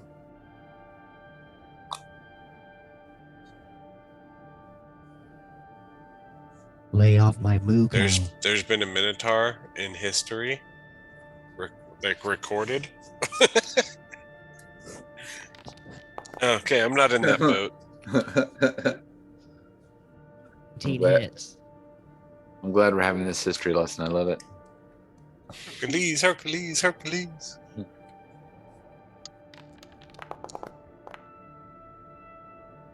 Exactly. And they fought those cool claymation skeletons. So That's it was right. dope. Is the claymation. that's fucking facts, dude. I saw that right. Yeah. So the first one was a 19 to hit. Yes, that hits. Okay.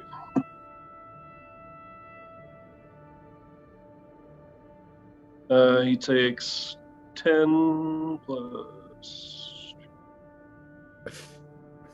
2 more, so 12 slashing, and then a nat 1 on the second attack. All right, you're nat 1. I need you to make a dex saving throw. As for some reason, your dead man's scimitar just comes loose in your hand, and it almost leaves it. Oh, you were just able to catch it, flip it over. You aren't able to attack with it, though. Directly in the testes. That's all I got. I gotta say that if the electric effect is pretty cool looking. Anything else for your turn? Nope. All right. That Minotaur looking pretty haggard right now. Again with this reckless attack. Wait, let me see if he can. Oh yeah, dude. All right, he rolls at advantage. Does a 23 hit. Yeah. Barris. Sweet. His huge great axe comes in, cutting into you. Yeah, right? Doing 21 damage. Yeah, I'm unconscious. You fall unconscious as his axe cleaves into your hip, digging deep into your bone. Woo! Woo! He calls out in triumph. I knew my Moo Cow would win.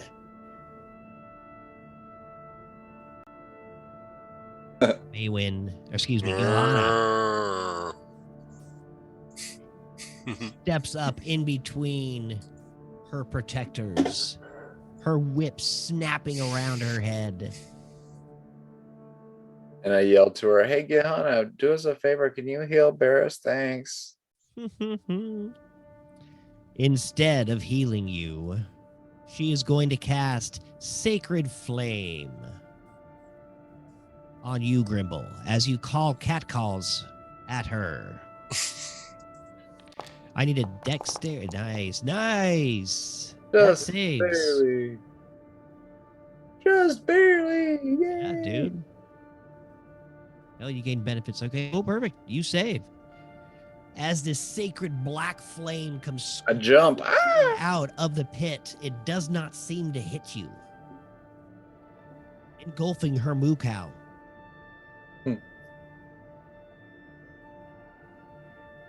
The assassin slithers and slides around the dead bodies of Gregor and Barris.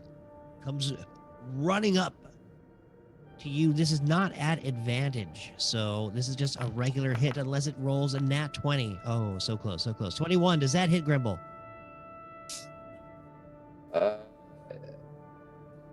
Not if I use my reaction to cast shield. Okay. Can I? That is a good question. You guys have been fighting for a week now. Well, I can't open my. It won't let me open my character. Hold on. I keep trying to. I know I've got spell slots left, but I keep trying to double click him to open him. He's not opening. Let me try a few of them. Okay, now I got it open. Let's see here. Spellbook. Okay, I've got 2 first level, and I've got 1 second level left. So I got 2 first level and 1 second. So I'm gonna use the first level spell to cast it. Let me go ahead and just. It does not. Okay. So that's my reaction and the spell slot. Sweet. As you light up, the sword just seems to bounce off your amazing shield, and he comes back in with a back thrust. 19 does not hit. So again, bing, bing. So off the shield. Actually, since he is adjacent to Murphy, Murphy is able to use his reaction to impose disadvantage to that attacker. It is called deflect attack. No, it's because it's a reaction, so he can use it just like I can use my reaction. Did it post it? Here's his Here, disadvantage roll. See it? He does not roll a nat 1, so nothing happens.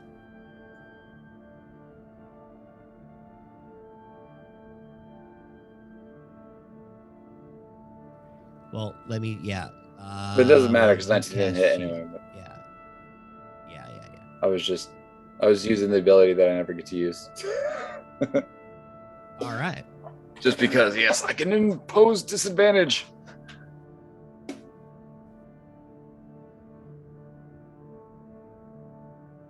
Nice. Sweet, yeah. All right. Finally, a bandit steps up to the steel defender, and he throws a scimitar. I appreciate you saving me, Fufu. Or sorry, Blastius. Does not hit because the shield is still up. Sweet. Then he comes in with a dagger slice. An 8 does not hit. Does not. The champion gets down a little bit on one knee and looks up at Maywin. Maywin, noble Maywin, I say again, please stop this. This violence is not becoming of your stature.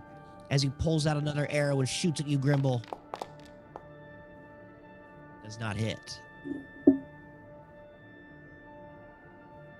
Wait, and who is doing the champion? Okay. Well, He might be at disadvantage because I'm kind of behind. I'm behind Murphy.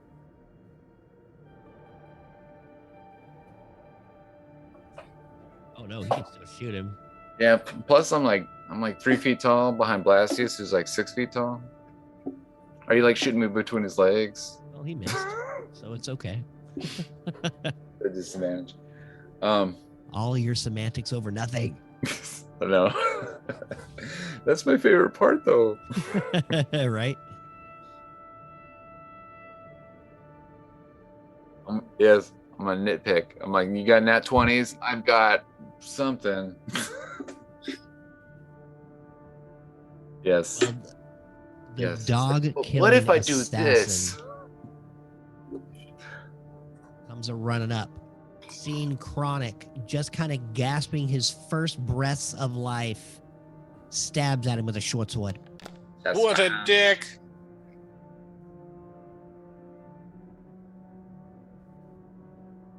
No, because Barris is dead. The dog is dead. He runs. 16 doesn't hit anyway, so F that guy. A 16 does not hit. Chronic is like laying down, pulling arrows out of his chest. He's running up to him to engage I'm just looking Chronic. at all the blood that's on No, me. he like, does not oh, get an attack of opportunity.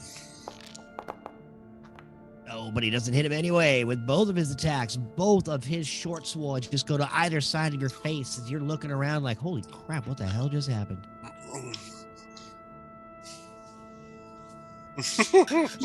like, Haku. He jumps on top of Barris, pulling out his two-bird sling, throwing it down, and shooting Blastius. Blastius does a 25 hit. Sweet. Ooh, doing it 9 damage to you, and the second shot goes to Chronic. Does a 23 hit, Chronic? yeah. Sweet. Doing 6 damage. Fun. As these rocks just start pinging off of everybody. N. Fun. He takes another shot at you, Grimble. Does a 23 hit, Grimble? You still have shield. Still have shield. So it doesn't hit. Does not hit. Yep, my AC is 24. Seems to, and instead of having that little air, like that rock ricochet around, the shield just catches it and drops it to the ground. Nice. Paku looks over you, his eyes glimmer. He's on fire. He jumps off.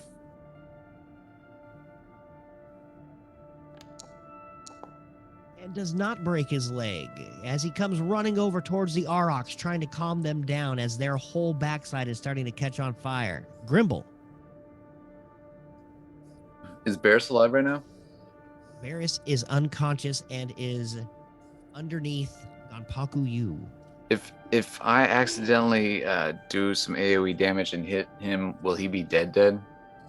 He will not be dead. If you have to do double his health, well, so let's see how this works here. If he gets hurt with a little AoE. All right, so it'll probably be all right. Keep going. We're gonna. I mean, it all really boils down to what the DM says goes. Really. So you guys just keep going and doing what you do. I'll tell you if you kill Barris off completely. We'll make it a surprise. No, question for you. He's not dead yet. He's unshackled, right? So we can magic heal him. Okay. Absolutely. Oh wait, shit. I don't have any. It's only a 3rd level spell. I don't have any 3rd level spell slots. Damn it. It sucks. I was gonna use Conjure Barrage. All right. What else can I do? All right. How about this? This is what I'm gonna do. I'm gonna use my action to cast Prestidigitation. You are really just getting the most out of this. And I'm gonna create a mirror. Okay. Okay. The non-magical trinket. It's a mirror. I hand it to Murphy. Murphy is gonna take this fucking mirror. Oops, hold on. I'm on the wrong tool.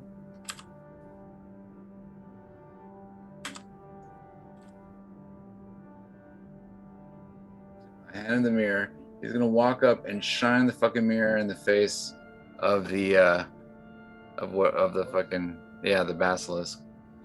Okay. Which one?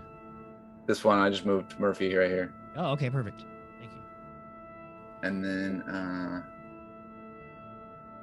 then with the bonus action, I guess he just holds the mirror in front of the basilisk's face.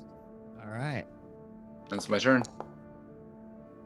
So the Ooh. basilisk sees his reflection, tries to kill himself. He makes the save. Anything else?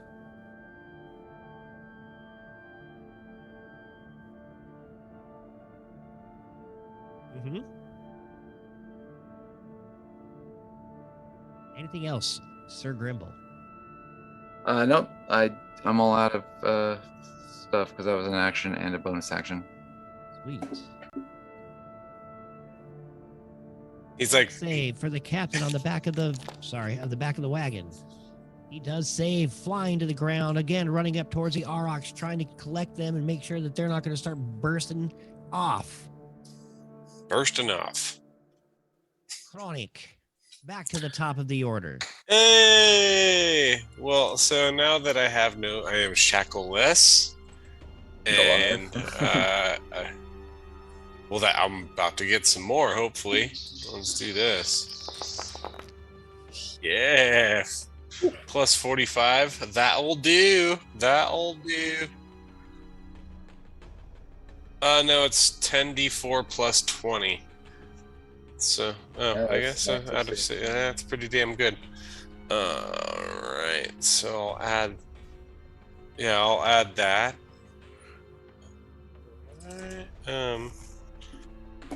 And then I'm going to, so using how close to you to death, Varys? What are you at? He's dead. He needs help. He's dead. Okay. He's unconscious. Now, can I walk over to him? I don't know. What is using a potion? Is that constitute an entire action or just a bonus, right? Well, yeah, that's what I'm asking the DM. So I used a potion on myself. Now, can I walk over to Barris and pour a potion down his gullet and try and help him? You could try, but you'd probably trigger a reaction attack. There are 1, 2 to do that. There are 2 assassins standing right next to you. And a Minotaur. Oh. Yeah. The Minotaur's not right next. Oh, okay. No, but you would have all the way through. Okay, so I can't do that. Basically, is what I'm saying. The bandit. All right. Well, I guess then at the very least, I should attack this assassin right in front of me.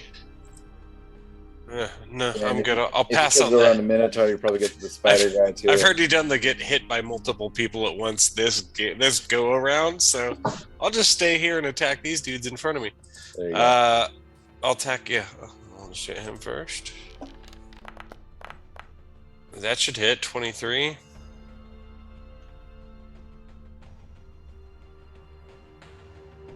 Captain Dagger. DM. Got him. It's just a sword. So I do hit him? Yes. Okay. Oh, 10 piercing. And then I'll do one more attack. That should hit 21. Yes. Alright, more damage. There we go. 15 piercing. And then last hit.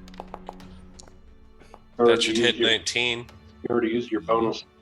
Yeah, nope, you can't. Yeah, use your bonus action already to use your potion. Oh, yeah. Good. No, wait, no. Yeah, you're right.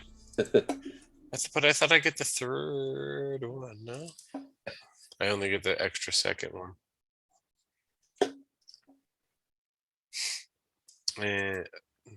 Why isn't it I'm trying to click end turn, it's not doing it. Oh, there it goes. It just froze, I guess. All right. And that is the end of my turn.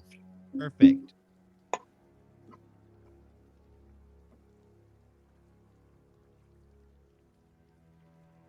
He does have to make save throws. He's trying to jump off. His dex save throw to jump off and not hurt its leg as he jumps out of the fire.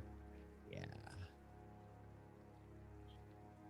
Are they starting their turn in fire? Then they have to take damage. That one did right? start its turn, yes, but it's a. Yeah, but doesn't it get a saved when it jumps out? No, if they start their turn in fire. Yeah, go ahead and roll your damage.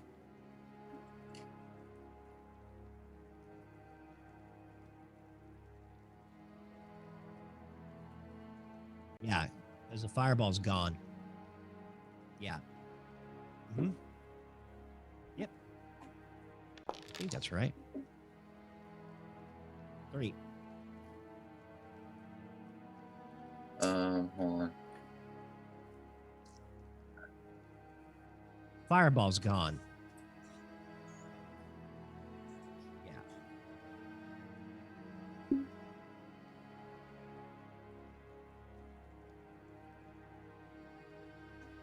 I think that's DM call. I don't know.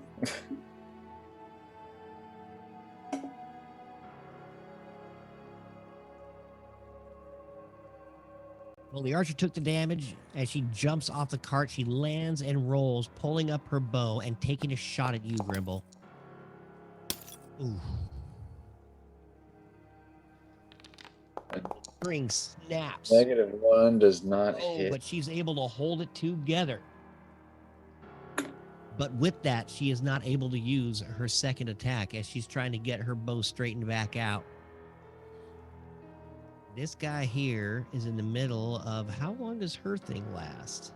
I think it's quite a bit, isn't it, Maywin?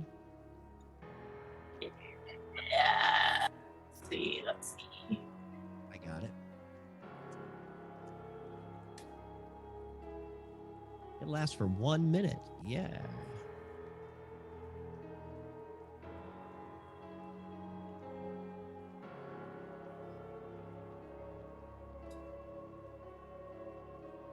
So he Says needs each to... creature in the sphere must make a strength saving throw. Yes.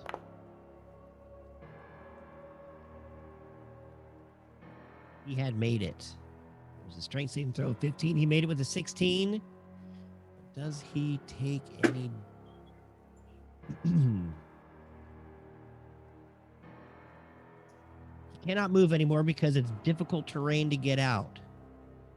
You can use a bonus action. Okay, so don't forget your bonus action that you can cast that bolt of lightning and start shooting at that at people, Maywin. Yep. And he can't get any closer to anybody. This Durgar up here. Let's see how smart he is. Oh, he is smart enough. He realizes that as that mirror is looking at him, that he could be susceptible to the basilisk. So he puts the cover back on the basilisk's eyes. It cannot see or paralyze anybody anymore. Minotaur's almost dead. That archer jumps out, roll a 1d4 for damage as she gets her butt on fire. A whole whopping one. It's not technically your fire because it's just the building on it's it on fire. You're not really using it as yours anymore, right? Yeah. Does it make sense? That's true. That's true. It is Blastus related. Grimble. Yes. He lights you up with an arrow. 24 hits me. She is going to use her archer's eye with this one too to roll an extra 1d10 damage as you see her eye start to glow. I poke her in Your the eye. initial damage is 5. Wow, what a horrible roll. But she adds the 1d10.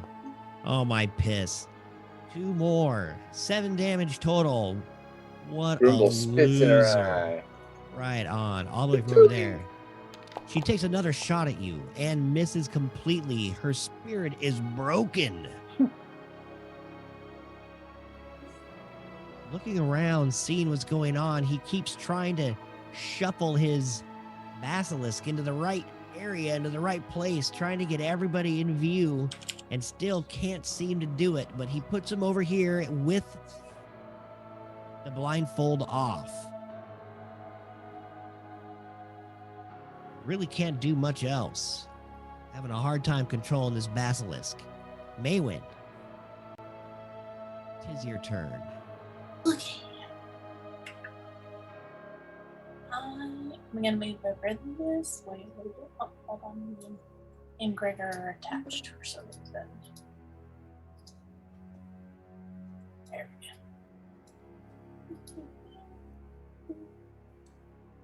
Now you need to remember, Maywin, you are on the dangerous side of that fire. So if you try to walk within there, you might take some damage.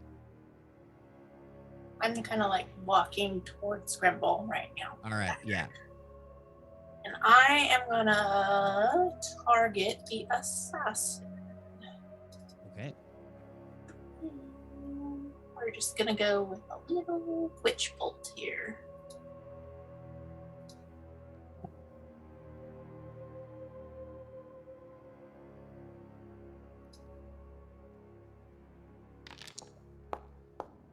I doubt that. Oh, that does not hit. So let's see. Do I have anything in 60 of my? You can use, yeah, almost everybody. Minotaur. Yeah, I'm gonna go for my lightning to hit the Minotaur from my storm. All right. Roll a d20 plus 7.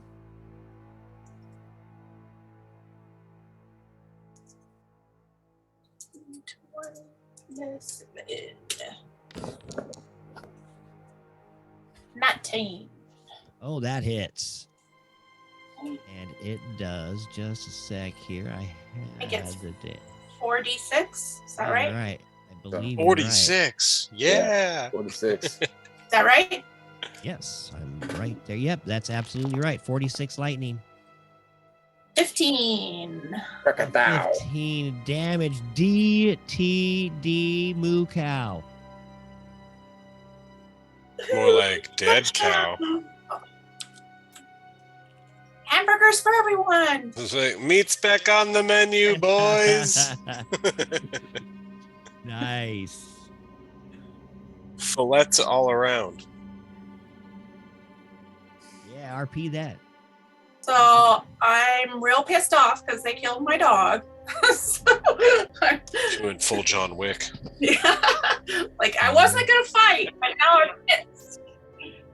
There you go. And He so, killed my dog.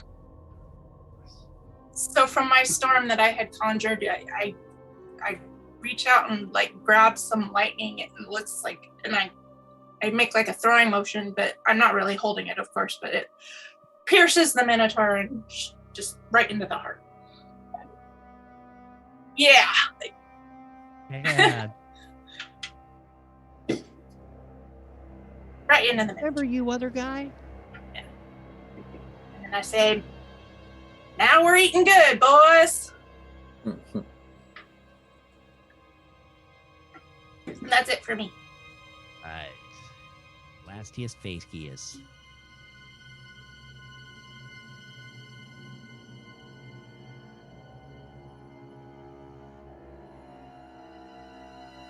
Sweet.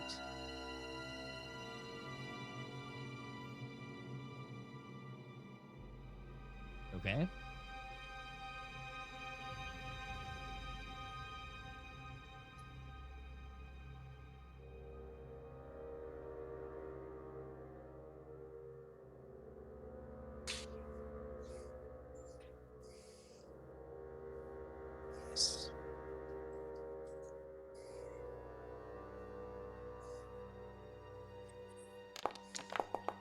Sweet. Oh. He makes the deck save.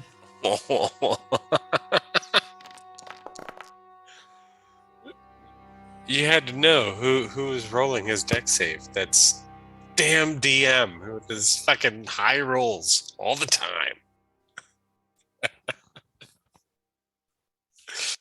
You used your bonus action.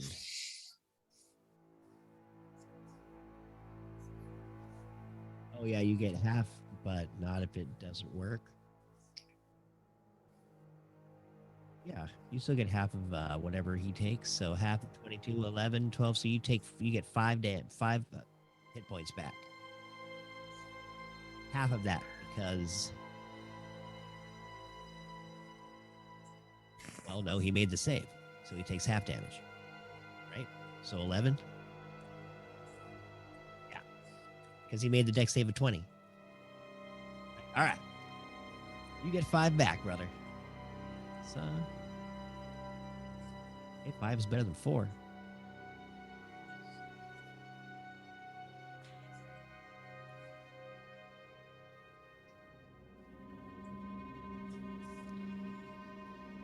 Perfect.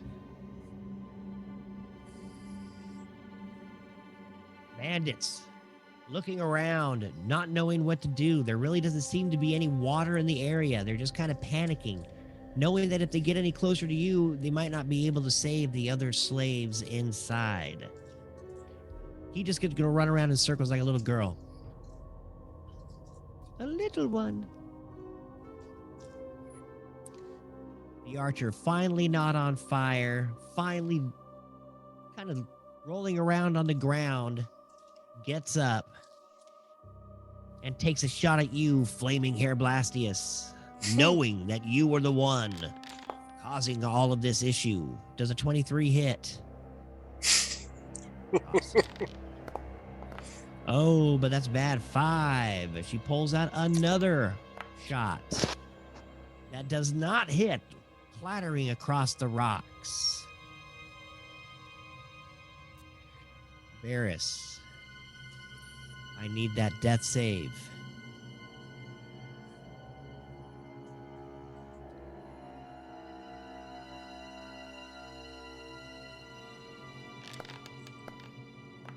Ooh. Your first one is a miss.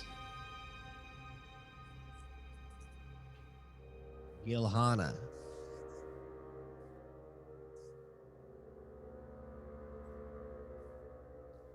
Technically, A total of 3. To die, yeah, no, 3. he looks over at you all. It begins. You killed my moo cow. He casts Toll of the Dead on Gribble.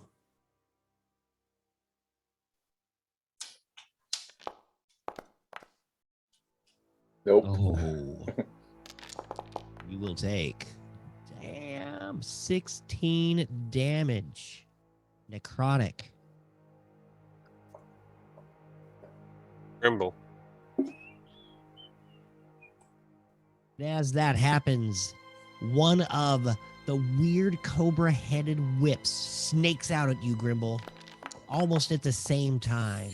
Does a 10 hit? No. Snatching at air, not able to hit. The whip comes reaching back towards her, hissing at you menacingly.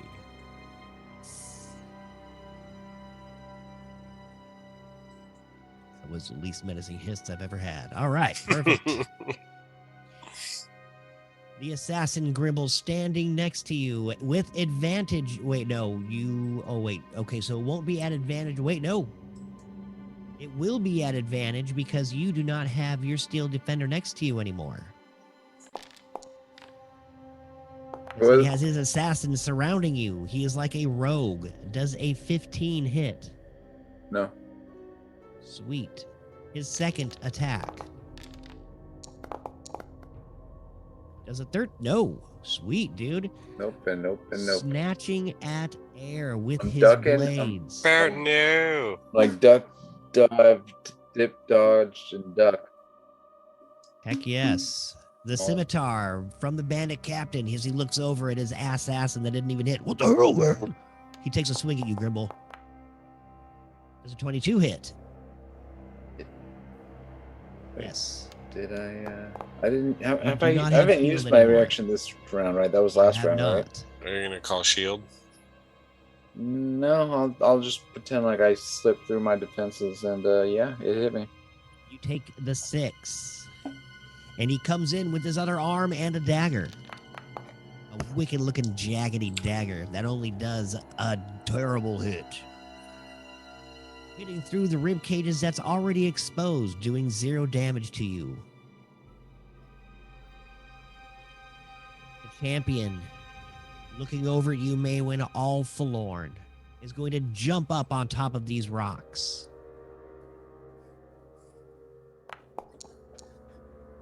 Ooh, he just clambers up.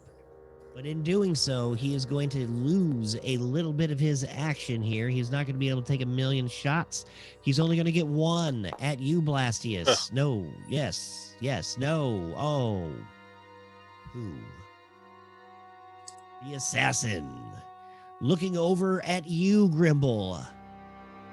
Again, as everyone seems to be attacking the tiny little man. Takes a shot at you. Does a 10 hit? No. Oh. Which one though? The sword-looking guy. Right here. The one up here? Gotcha. Yes, sir. Does an 18 hit? Nope. Sweet, dude. My AC is 19. That's my whiff. Ganpaku Yu pulls out his 2-bird sling, aiming at you, Blastius. To the firehead. Oh. Let's see if he does not break. How about no? Oh, he does not. Goes nat 1, nat 20. At least he did it in that order, not the other. Like what? You can use a reaction. Have you used a reaction this turn? I'll let you use a reaction to do something that you never do because you're a punk ass. You can use your necklace.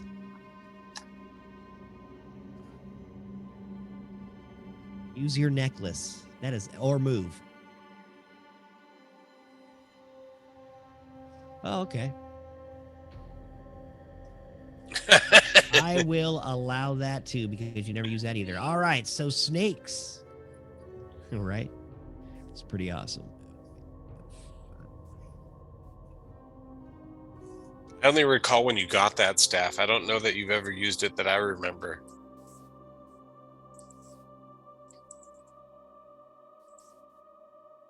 Yes. And you were so scared that the snake was going to die that you never used it again. Yeah, it was a long time ago for sure. Sweet. On a Tuesday. Boom.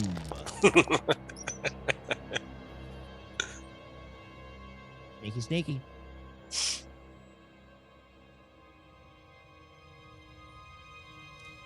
Did you roll literally a fucking nat 20 strength save, DM? Again? Yes. This guy. So God instead damn. of him snapping his... No, that was nat 20 plus 8. Yeah, I was just saying, this guy hits nat 20s constantly. It was against his nat 1, so you guys are perfectly fine. It actually doesn't do any damage. He just doesn't break his 2-bird sling. He keeps it intact. And he is actually looking around a little scared, like, oh my gosh, he almost broke his favorite toy. So that'll be his turn. His shock of awful. Okay. This bandit is going to have to make an animal check. If I have one. Where is it? Animal handling to see if they can get the aurochs under control.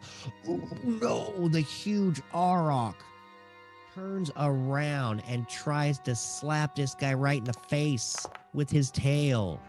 Does not hit. The what? The constrictor? No, use it as a bonus action. I think is how that works. You can read it up on, though. Tell me what to do. Grimble. Yes. Oh my gosh, Maywin, were you supposed to go pick somebody up tonight? Well, that's tomorrow. That next week. Sorry, not tomorrow. Oh my god! All right. Okay, say that again. It's on its own initiative. All right.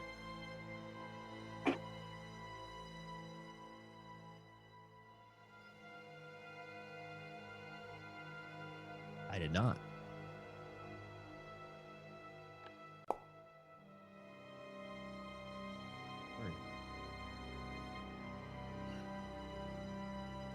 And on that note, Grimble, you will have the last action of the evening. All right. So,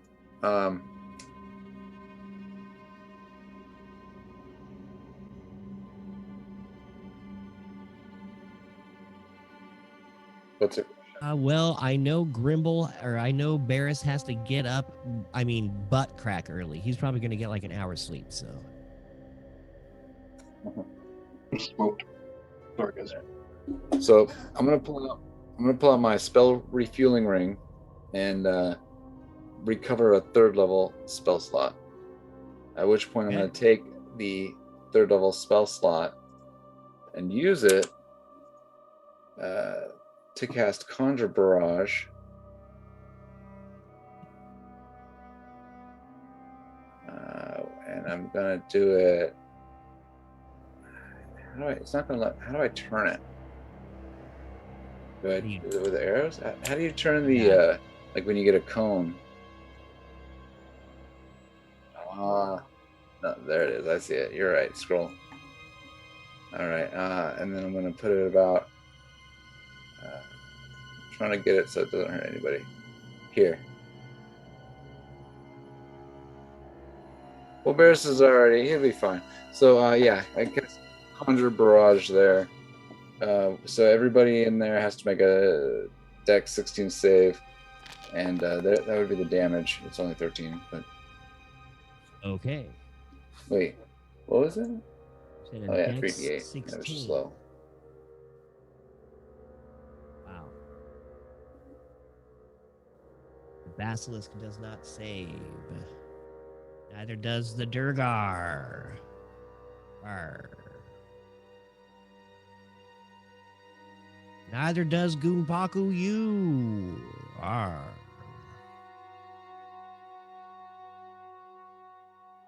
Wow, Zalith. Gilhana Zalith does not save either. And then with my bonus, while you're doing that, I'll just say my bonus action, Murphy takes 1 step this way and punches this guy in the face. Awesome, dude. So it did 13 damage? Well, the basilisk was already rehooded. Yeah, so anyone who failed was 13 damage. Okay, perfect. Thank you. And you walk up to punch that guy. Go ahead and roll your your attack. All right, so Force Empowered Rend. Just 10? Does not hit. It's not hit. Okay, that's it. Sweet, dude.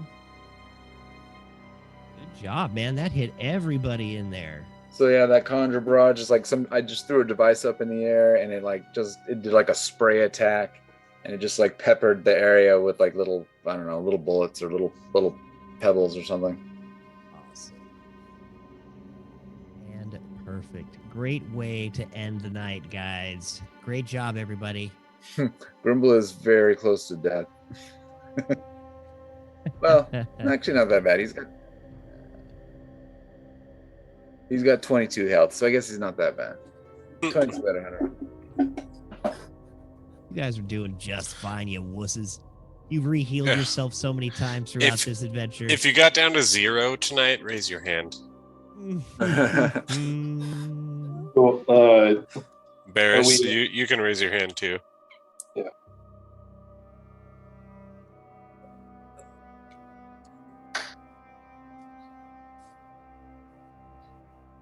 Just do me a favor. We're out of the play right now, right? We're just out of play. Right. Are we? Okay. We are still streaming, but that will end Everybody, thank you so much for joining us this fine evening. We hope you enjoyed Moxie and Might. We hope everybody here, everybody who played, everybody who watched, had a wonderful evening. Good game, everybody. Yeah. Thanks. Cheers. Good night. Okay, bye-bye. Ta-ta. We love you. Bye. Okay, now bye-bye then.